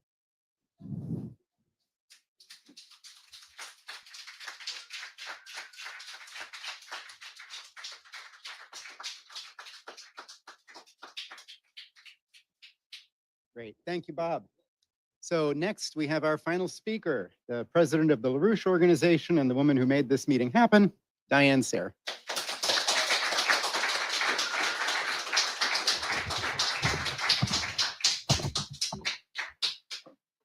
Okay, who has my slides? I don't want that. May I give it to you? Great. Okay.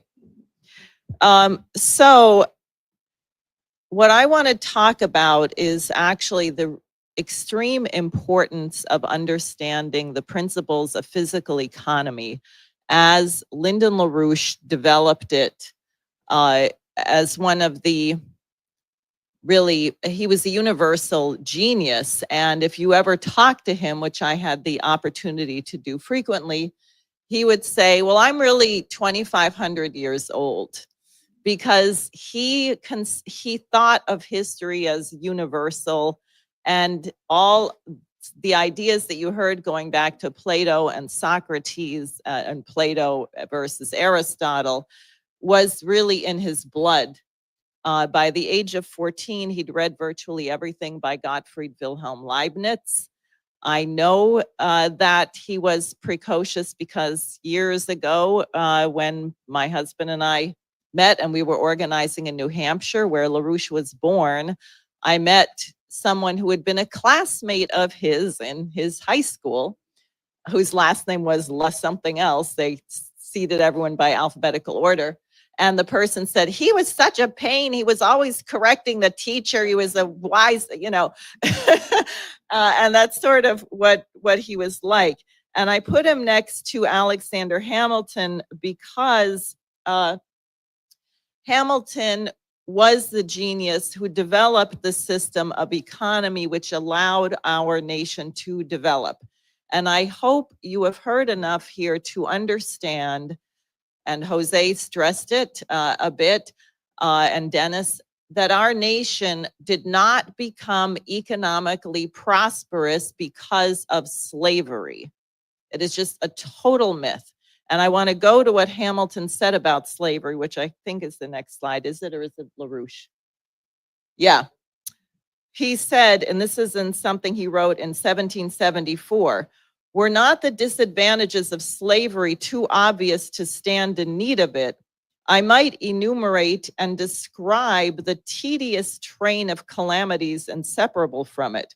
I might show that it is fatal to religion and morality, that it tends to debase the mind and corrupt its noblest springs of action.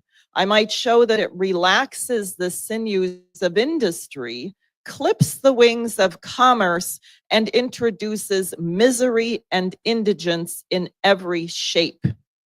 The page of history is replete with instances that loudly warn us to beware of slavery.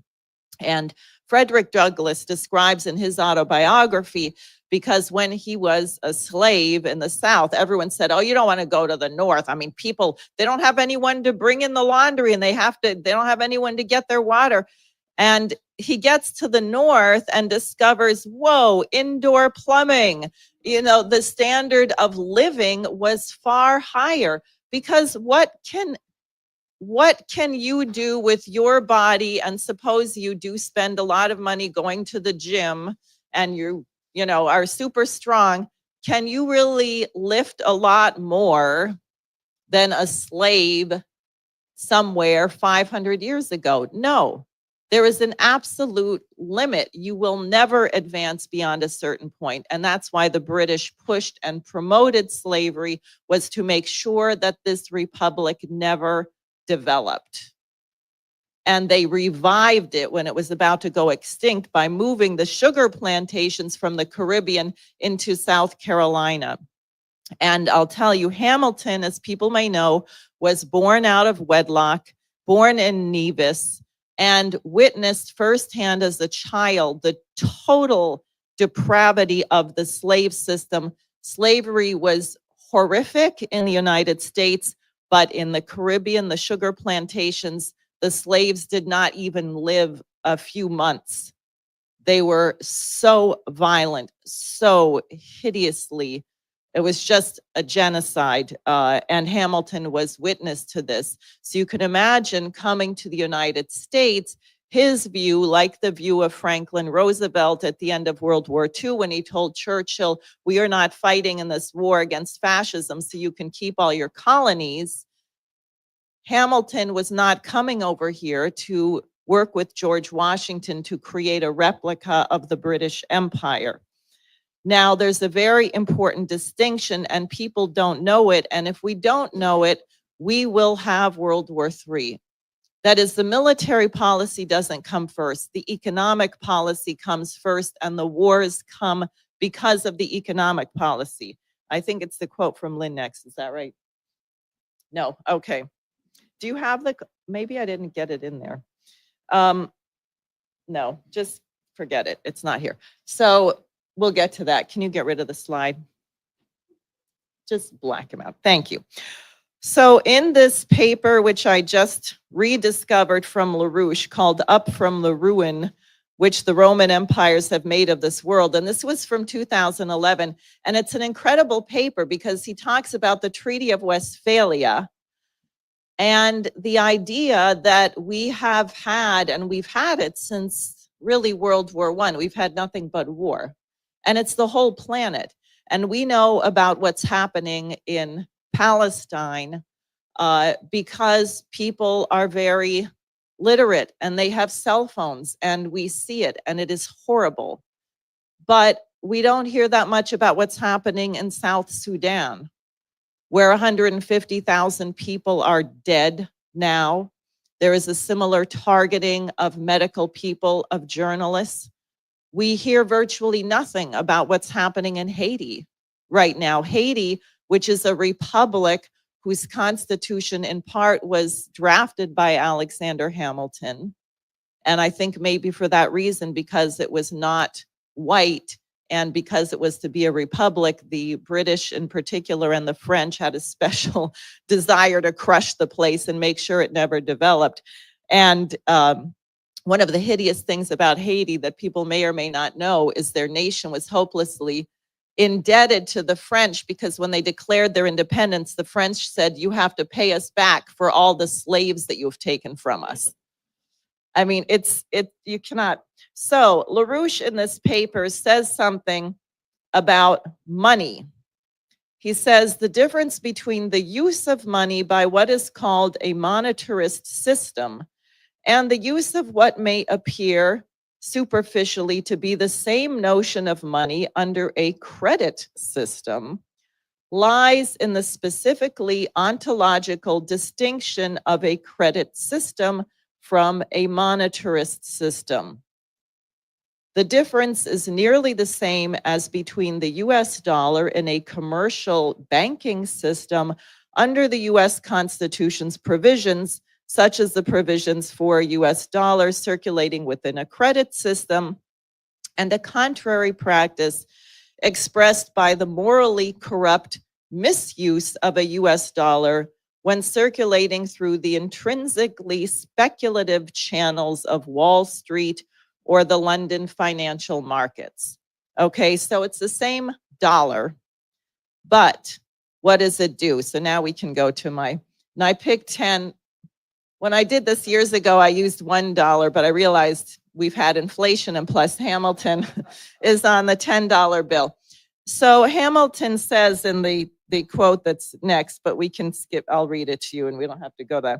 It is evident, for instance, that the money which a merchant keeps in his chest, waiting for a favorable opportunity to employ it, produces nothing till that opportunity arrives. Okay, so if you have $10, you can just hold it.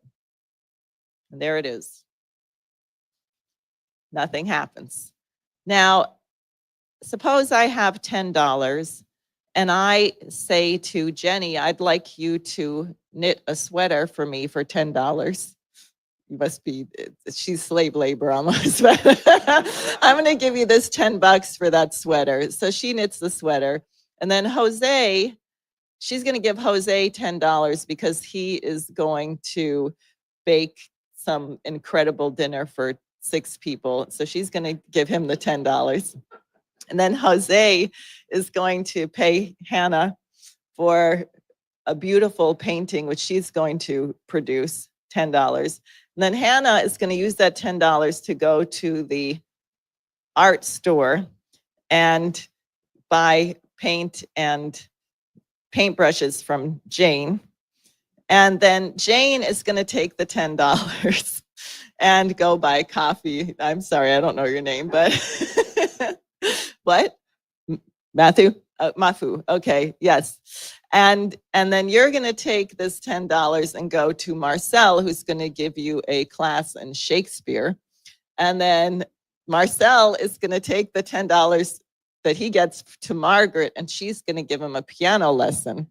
And then we're all going to get to have a concert, and we're going to bring in an audience, and they're all going to pay $10 each to come to the concert. And we're going to end up with $1,000, and we're going to go put it in a bank. Now, all that activity with no one is, they're not keeping the money. It's being used to cause people to actually do things. And if you wanted to really think about it, it gets unbelievably complicated, because for Jenny to make the sweater, she actually had to get the wool from somewhere, and the sheep that made the wool had to eat, and the food for the sheep came from somewhere, right? In other words, the whole economy is so unbelievably intertwined that, in a sense, the money, the currency, is only an instrument to allow you to engage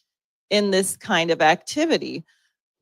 And Hamilton understood this very, very clearly, which is why he wrote this thing on the question of a national bank. And I will just say, because I had a conversation with someone the other day who said, oh, well, we don't need a bank.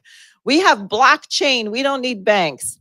And I said, well, what owner of blockchain is going to build a transcontinental railroad? What owner of blockchain is going to make sure that everybody has clean drinking water? Is a private person going to actually do this?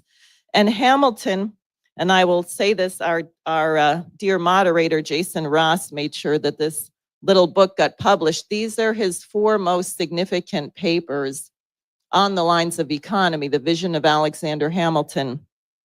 You can order it online, Amazon, I hate to say, but anyway, it has his paper on the question of public credit, on the subject of the national bank, on the constitutionality of the national bank, because there was always a fight from pro-British agents to get rid of the national bank and to say it was unconstitutional.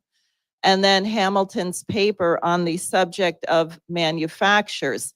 Now, what I said about this kind of trade, if you only did it in that way, that's very linear and ultimately, frankly, would be entropic, because there's costs involved that are not in just the thing.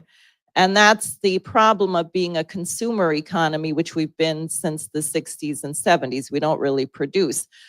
But if you thought from the standpoint of credit, that is, after that big concert where we ended up generating $1,000 and we only started with a 10, and all that money went in the bank and could be lent out again, what happens if a farmer borrows that money and is able to produce an enormous quantity of food, which is then sold at market, and he ends up generating 3 times the revenue that he borrowed?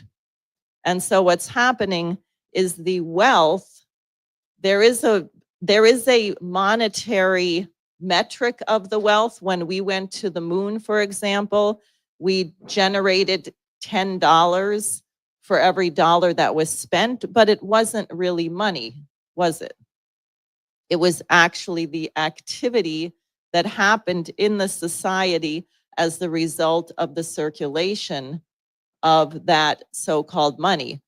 And what LaRouche warned about in 1971, he warned that Nixon was going to destroy the Bretton Woods system.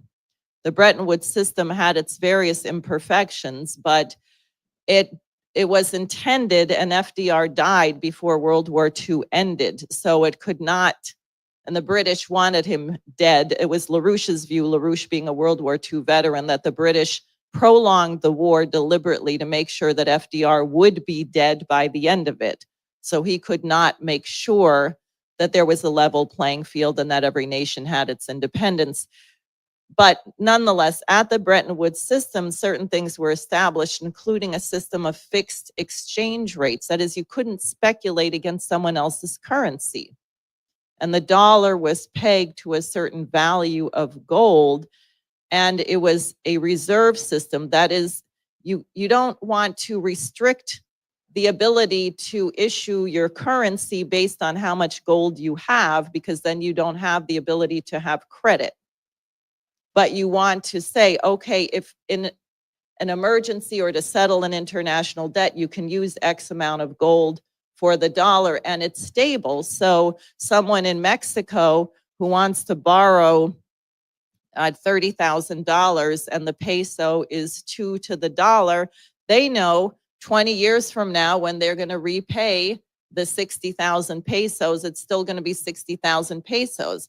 once Nixon decoupled the dollar from the gold reserve system, oh, suddenly you could say, well, yeah, we'll give you a loan, but guess what? Your currency is too valuable. So it might be 2 pesos to the dollar now, but when you repay that loan, it's going to be 50 pesos to the dollar. And guess what? Then Mexico gets to pay back 25 times what they borrowed plus interest. Feels like a student loan almost. And that was how countries were enslaved, was this policy. Now, there's also the idea on this question of credit that you think for the future. And I think we have this quote from LaRouche, which sounds really complicated. Yes, this is from this paper, but think about it. The presumption is that the usefulness of the output of production as measured in terms of the consumption which is temporarily withheld in the name of physically efficient credit, can be foreseen with a sufficiently good approximation that the net result, as measured in terms of physical usefulness, is greater than the amount of consumption which is postponed in the name of credit. And I'll give an example of that. In Egypt, they actually made a mistake in the funding of the doubling of the Suez Canal, because what the government did to fund that is they floated a bond, which was brilliant, and we met people in New York who were thrilled to put in their last $10, and I forget, I think that it paid 7% or 12%. It paid very good interest. They got everybody to invest in building the canal, and then they were paid a rate of return, and they used the money in that they collected to build the canal, whereas had they, instead of just taking that money and then spending it on the canal, had a national bank where they put the money, but then they issued in the form of credit. They issued it in forms of a loan. So rather than spending the thing immediately on the consumption of the moment, you're saying, well, we're not going to spend this now. It's going to be a form of credit because the good we will get in the future is greater than what we're not spending it on right now. And that's very important. It's a very important conception. People rail against fractional banking, that you should never lend out more than you have, which again is not true, right? But you count on the bank to be able to judge, or you have collateral, you're actually going to lend, you can lend out more money than you have, right? Because it's the activity. Again, it's the activity. And that's the problem that people really have in terms of thinking about economics. They measure it in money. It's a terrible, I watched Elon Musk in Guadalajara. He was giving this speech about why we have to colonize Mars. Now, we really do have to colonize Mars. And let me just say that the space program, again, when you're doing something that's really bold beyond where you are, when we went to the moon, we did not spend money on the moon. There are no banks, there are no shops. We were not spending money on the moon. We were spending money here to employ people, to make discoveries, to figure out how we could get there. And what happened as a result of that investment is these people discovered all kinds of things because they didn't know how to get to the moon. So we had microwaves and laptops and Velcro and Teflon and all of these other things that came out of this process of trying to figure out how you could actually get a human being to the moon. We're going to learn a lot from these poor astronauts who were stranded on the space station outrageously about the effects of zero gravity on the human body and the effect of what happens when you get gravity back. And are there implications of this for treating diseases? Or, there's an enormous amount to learn. Again, how do you measure this in dollars, right? It's not dollars. The dollar allows you to do this. So Musk gave this whole speech about going to Mars. And what he said is we have to make going to Mars cheap because we want everybody to be able to buy a ticket to go there. What you can't, and so he's not talking about that we have to have fusion propulsion, which is something LaRouche was working. If you're going to have all that time and space, why not be able to accelerate at the rate of gravity, decelerate at the rate of gravity? Don't put your body through that stress. You can't do it with chemical rockets. You need fusion. At least we got to get to fission, but fusion, if you're thinking about it from the money standpoint, you say, well, how do we make the cheapest kind of fuel possible so every Tom, Dick, and Harry can fly to Mars? You're not going to have the science driver that you need. Although I appreciate that he had an idea of doing it. It's one of these things that's so peculiar where there's a right idea, but the way of getting there is completely wrong. Similarly with the tariffs that we're hearing about, there was a point they talked about. If you're a new country and you're trying to develop your industry, you have a protective tariff so someone doesn't flood your market. Like the Poles are getting really angry at the Ukrainians because the Ukrainians are blowing things up in the Black Sea and they're not shipping their grain out. So they're flooding Poland with Ukrainian grain, which is cheap. And the Polish farmers are going out of business. It's one of those things that maybe Poland isn't going to be as a reliable partner as they think in this whole war scenario. So Poland would want to have protective tariffs to protect their farmers from the Ukrainian cheap goods that are coming through their country. That's the purpose of tariffs. Tariffs are not a punishment like sanctions. Oh, no, we're not going to. And it is really, someone said it, and I have to say it's the case that the question of the tariffs are like the guy who goes to a bank and he points the gun at his own head. And then he says to the bank teller, don't laugh because you're next. Right? That's our tariff policy right now. Now, I just quickly want to get, and you got to get out your Hamilton and read it because it's just so incredible. And what you realize is all these jerks who run around talking about the economy and money and this and that have no clue about our country. He wrote a paper on the subject of manufacturers, and I think that's the next one. Okay, what is that? Oh, yeah. So we read that. Next. Yes. So this, you think about our dollar circulating around, and this is what Hamilton says on the subject of manufacturers, which was a big argument because people were saying that where does wealth come from? Well, it's the land, it's the farms, it's agriculture. And he said, no, if you invest in manufacturers, then you are going to discover that you're producing much more on your farms. The standard of living is rising. And you see here, he said, what is the purpose of this, the economy? To cherish and stimulate the activity of the human mind. Think about that. Activity of the human mind. By multiplying the objects of enterprise is not among the least considerable of the expedients by which the wealth of a nation may be promoted. Even things in themselves not positively advantageous sometimes become so by their tendency to provoke exertion. Right? An obstacle comes up and you have to solve it. You have to solve the problem. Lo and behold, you discover something which is of great benefit. Every new scene which is opened to the busy nature of man to rouse and exert itself is the addition of a new energy to this general stock of effort. So this was the conception of our first Treasury Secretary and the guy who ran the National Bank. And what no one will ever teach you in any economics class in any university in the United States. Next, on the same thing, the benefits of manufacturing. So he says, a greater division of labor. an extension of the use of machinery, additional employment to classes of the community not normally engaged in the business.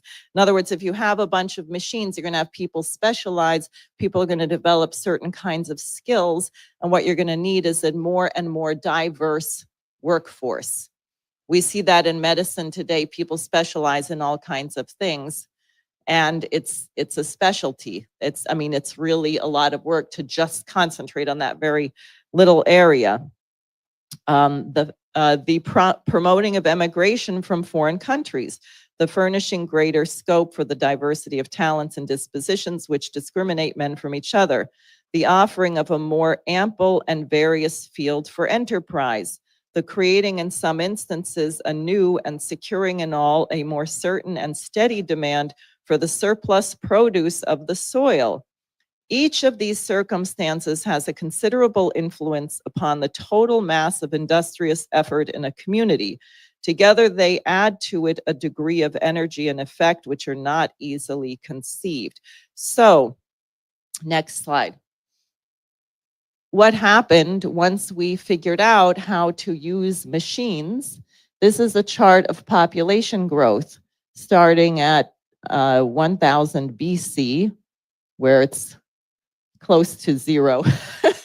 I don't know what it was really, below a million on the whole planet, they say. It's hard to know. They're discovering things, more and more interesting things. But the Greek classical period, it's slowly growing. The Italian Renaissance, and if you look at a more refined chart, you'll see a little dip where all those people died of the Black Death in Europe.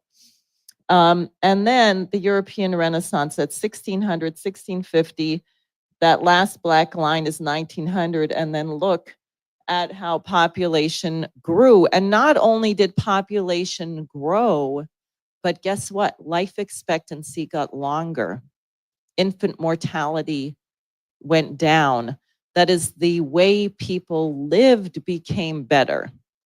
People could become better educated.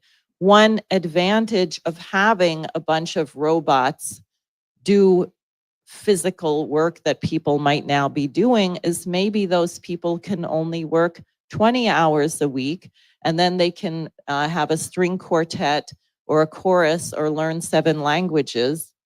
And the society becomes more and more complex. Maybe people will have to stay in school until they're 28 years old to be able to take advantage, to understand all of the technology that's at use in that society. And to do this requires, next, you have to consume more energy. This is per capita, which means the curve is not going up as much as you might see. And frankly, it's not going up as much as I think it really should. But if you're burning wood, you're clearly not going to have 8 billion people on the planet because you are going to run out of wood. And not only that, if you look at Haiti, one of the problems there, I think about 80% of their energy comes from charcoal. So they have very little wood left, and a lot of people getting horrible lung diseases. It is not, you want to come up with something else. So mankind moved along. Coal is somewhat more efficient. You're not chopping down the forest. You can use wood for furniture or building a house or something else. Then petroleum, oil, natural gas, fission. That's amazing. Uranium, teeny little bit of fuel gives you a massive amount of energy and very high temperatures, which means that you can take land that might have been considered just waste or unusable. It had nothing there you could use. But once you have super intense energy, very high temperatures, suddenly you are able to melt things. You're able to change the nature of things. When you get to fusion and you get to plasma, super duper duper high temperatures, you can change molecular structure. You could break things down into their original elements. We could have a situation where the garbage dump landfills that are such a problem now become the greatest resource on Earth. I learned at a conference last year of young nuclear scientists and engineers that now one of the biggest growth industries that everyone's fighting over is nuclear waste, because the new reactors can not only reprocess it, but there are many uses for it. So everyone wants to have the nuclear waste. It is not seen as a bad thing. That's what happens when man progresses. That's what happens when the money is only the instrument of credit to allow the economy to grow. And that is why right now, one of the things that we will be campaigning for is the reinstatement of the Glass-Steagall Act, because the first thing we have to do is dry up the speculators, just shut it down. Shut down the money, shut down the speculation, protect people's savings accounts, put that firewall up that protects the banks so you can issue credit and you can grow. And if we don't understand the difference between monetarism and credit, we could find ourselves still, even now, on the trajectory to World War III, which we should avoid. And that's why this is so important. Thank you.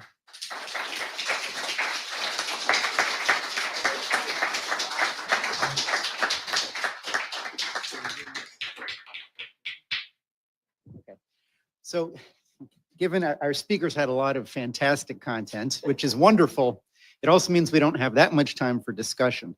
So to make this as efficient as possible, what I'd like to do is actually get a few questions or very brief reflections in the air, and then we'll have the speakers respond to what they've heard. No, that's, and you can use this microphone.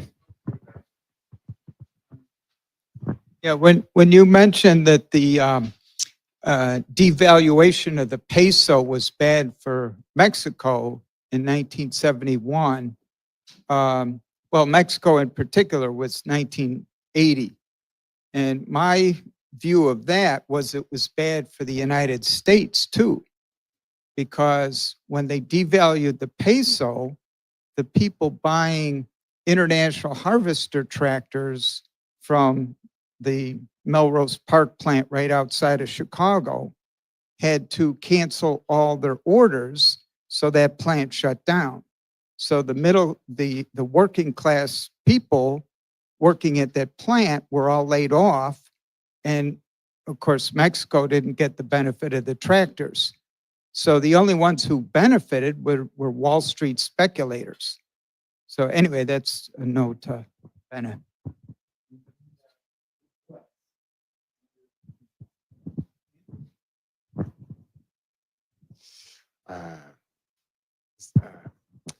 What is LaRouche's official stance on who should run nuclear power plants? Would you allow private corporations to run them, or only be operated by nationalized organizations? All right, thank you. And I'll ask you to pass it on to whoever is asking the next question, which is, anyone else have anything you'd like to ask or reflect on from what you've heard? I wanted to ask about Bob's presentation on Lexington and Concord. I was wondering about the sort of what was going on in the minds of people, like the major general, I forget his name, but the guy whose house they fought at. Like, who was in the line of command? Who was he responding to? What did he understand? What was his goal? Was he like, okay, we're gonna beat these guys and like that's it? Like they'll be off, and then, you know, obviously that's not what was happening. But yeah, like what was the sense of what they were? What was their short-term goal? I guess. What was their strategy? Good. And let's do one more if there is another. Okay.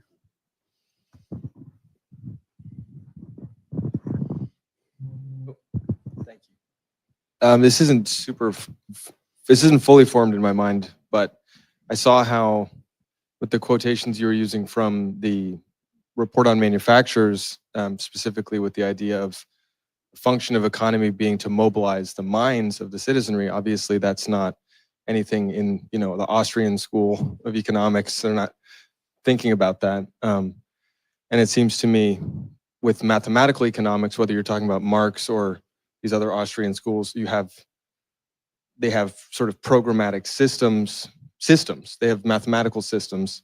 And then something like Alexander Hamilton's theory of public credit that also seems to be very clearly what you're saying LaRouche was drawing on with the idea of the necessity of space exploration. That to me seems less of an ideology. And so I guess my question is, how do you promulgate an idea which is not an ideology?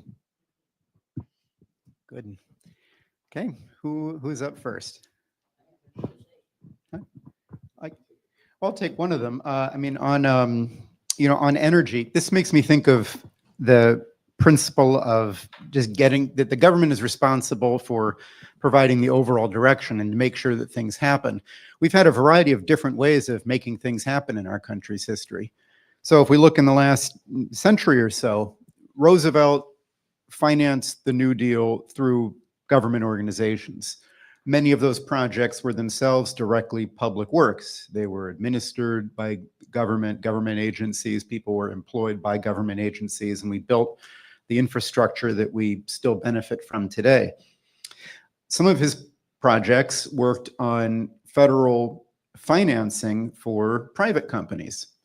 The Rural Electrification Agency worked by giving loans to co-ops that a group of farmers in an area, they'd form a co-op, the government would give them a loan to pay for building the power lines out there, which they then buy the electricity from a private company.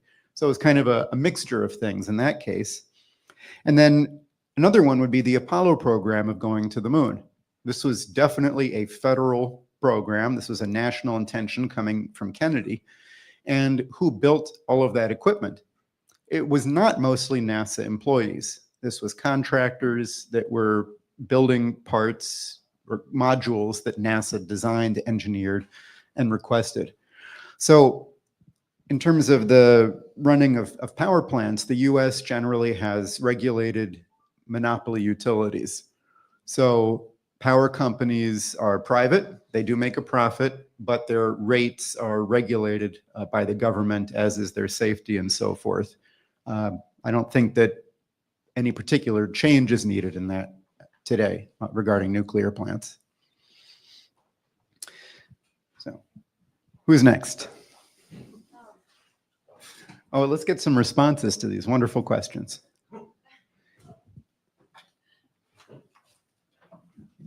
Yeah, actually, that's a very good question because it was a big problem until Washington came into Massachusetts and actually took command of an actual army, because these were all militia units. That being said, they had been preparing for this for years, and they understood that this was going to be a hot war. And all of the senior guys had worked in larger units in the 7 Years' War, the Indian Wars, etc. And they knew all the other militia and Minuteman commanders of all the different towns. So and that's what really kind of freaked the British out, because once they got together, they were able to highly coordinate, but there was no commanding officer. Their agenda was, these people are going to be driven back to Boston, i.e. the Redcoats. So that was what they were going to do. And they were able to coordinate very efficiently without a commanding general per se. That came within a month and a half. So, and once Washington got there, it came together very rapidly. So. Thanks. Anyone want to take up Robert's question? Okay. Okay. It's an interesting question, but I think this is why Lynn's, because you say, well, the objects of the human mind, how do you measure that? I mean, not with your senses, right? Well, an idea, well, I don't know, it smells like old cheese, right? There's not an idea. So Lynn's idea of the empirical measure of potential population density, I think it allows you to get a shadow. And also the reason why he says potential relative is it's not the number of people that we have now. It's the potential that you could have with that particular platform of infrastructure. But I think we have to give people a metric because people frankly don't have a very scientific way of thinking about things, right? I mean, we hear it from President Trump. Well, yeah, we make, if everyone has to spend $1 million to get a cell phone from China, then we're going to make them here. Okay, great. Where is the factory going to go? They're building this chip plant in Syracuse that has no, well, when we were there, people told us any industry needs a massive amount of water. There was no plan to build a water main to bring the water to the plant, no plan to increase the electricity, and no plan to build a hospital. So part of this ideas that are not ideologies, you do want to say, well, there is an empirical standard which you can sort of calculate by looking at these things. But a lot of them are thought experiments also, which is interesting. Einstein's experiments with the speed of light. He didn't have a train that went at the speed of light that he could measure things, but he was able in his mind to construct an experiment which helped him to actually discover a scientific principle, which is really kind of amazing. It's really provocative, frankly, it's really provocative. But that's Socrates, Plato. How do you know whether something's right or wrong? And how do you organize people on that? And that, I think, is also why Lynn used the phrase, the power of reason. What is our power? Our power is the reason of the people we're speaking with, that we know we have faith that people actually do have within them a knowledge of what is right and wrong, what is good and bad.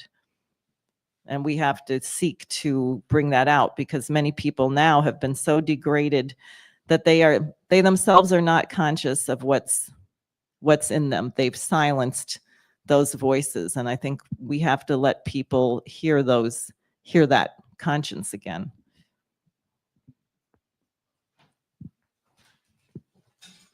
I wouldn't add too much more to what Diane said, although I have been kind of struggling with this concept of like the majority versus what makes something a right idea. We've been reading a lot of Edgar Poe in the Bronx, right? And one of the main critiques that Poe has of people and ideas is in the Purloined Letter, where he quotes a French phrase which translates to, the belief that an idea is good because the highest number of people think it's good is wrong. Or put in another way, just because the majority believes something, and therefore if the majority believes something is right, then therefore that makes it true, is idiotic. And one more spin on that is, if an idea appeals to the majority, then there's something wrong with it. But then it's like, I want these ideas to appeal to everyone. There's a sort of paradox in that. Like, everything that everyone went through here, I know everyone in the country has the ability to understand it if they just put in a little bit of concentration and effort to do so. And just on your empiricism and way of measuring progress, and I did a study about this. I wrote about this in your paper, in the New Federalist, about working with Adams, kind of when he first became mayor, and there was a house that exploded right next to where I was living at the time. And he had commissioned I went up to him and I said, this is a pattern and a trend of fires that are happening in the Bronx. The Bronx is still burning. And he said to me, well, Richie Torres has this project to put smart thermometers in houses so that if it gets too cold, we'll know. Oh. And it was supposed to use AI. And I said, no, we need human intelligence. So I put together a report. The population of New York City has stayed pretty much stagnant since the 1970s. But you know what population has gone up? The rat population, So maybe we should measure the potential relative population density of the rats. But you look at a city like some of us know this, that, like Chengdu in China is the 4th largest populated city in China. It's got 20 million people there. And it's much cleaner and more controlled than New York City. It is completely possible to build a much more populated city that is prosperous, where people are getting educated, and the idea of poverty, is just, again, studied. in textbooks, and that there are serious efforts to get rid of poverty. And it all begins with a will to say, yeah, we need to move past whatever New York City is now. So that's my plan, to blow up the Bronx and rebuild it.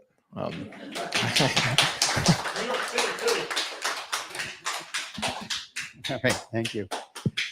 Well, my take on this thought about popular opinion, and because, Jose, your question's a good one. You want good opinions to be popular. Now, LaRouche said if something is popularly believed, it's probably wrong. And except for the most basic, facts of daily life, that's pretty much true. On any important topic, popular opinion is almost always wrong right now in the United States. Does that mean that we need to only use unpopular opinions forever? No. Right now, the right things are unpopular, or they're not popular. But what you change is the populace. Who are the people that are having these popular opinions? How do people come to reach their judgments? How do they decide what they think about something? I mean, that itself is what has to be transformed in a real cultural renaissance, so that people have a better understanding of how do you come to know something. And this is regrettably not the focus of schools, which, facts, figures, repeating things, maybe they're right, maybe they're not. But the most important thing is what's not being given to those students, where those formulas came from in the physics class, where that thing you learned in geometry, how was that first ever demonstrated, and so forth. I can't resist making a comment on the tariffs too, since this came up. I mean, if you were trying to do the worst job imaginable at setting tariffs, it's kind of what we've got right now.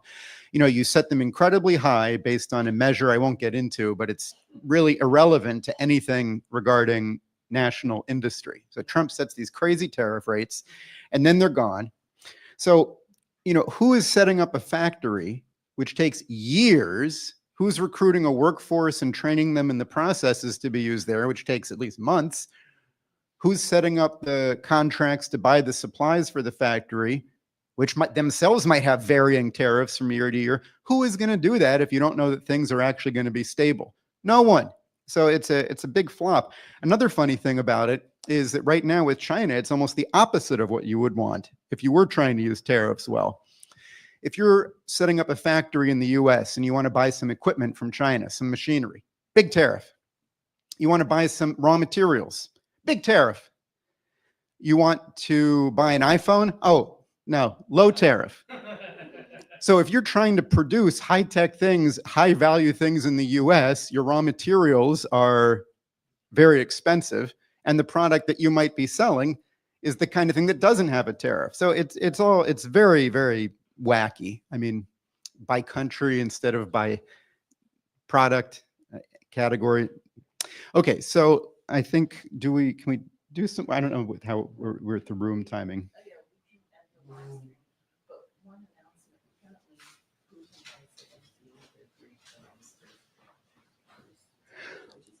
Would you like to say more about that? Okay. Before we end the live stream, I just wanted to announce, it's just coming across that Putin proposed an Easter truce of 30 hours, and Zelensky, who's not as trustworthy, I'll put it that way, said that they would like to extend it and double it, and they're going to do this. So I don't know where this is going. I think it's of great interest because we do know there are some people who actually think we should avoid war. So that is a very hopefully positive development and a shift going into the weekend. It's just breaking. Yeah.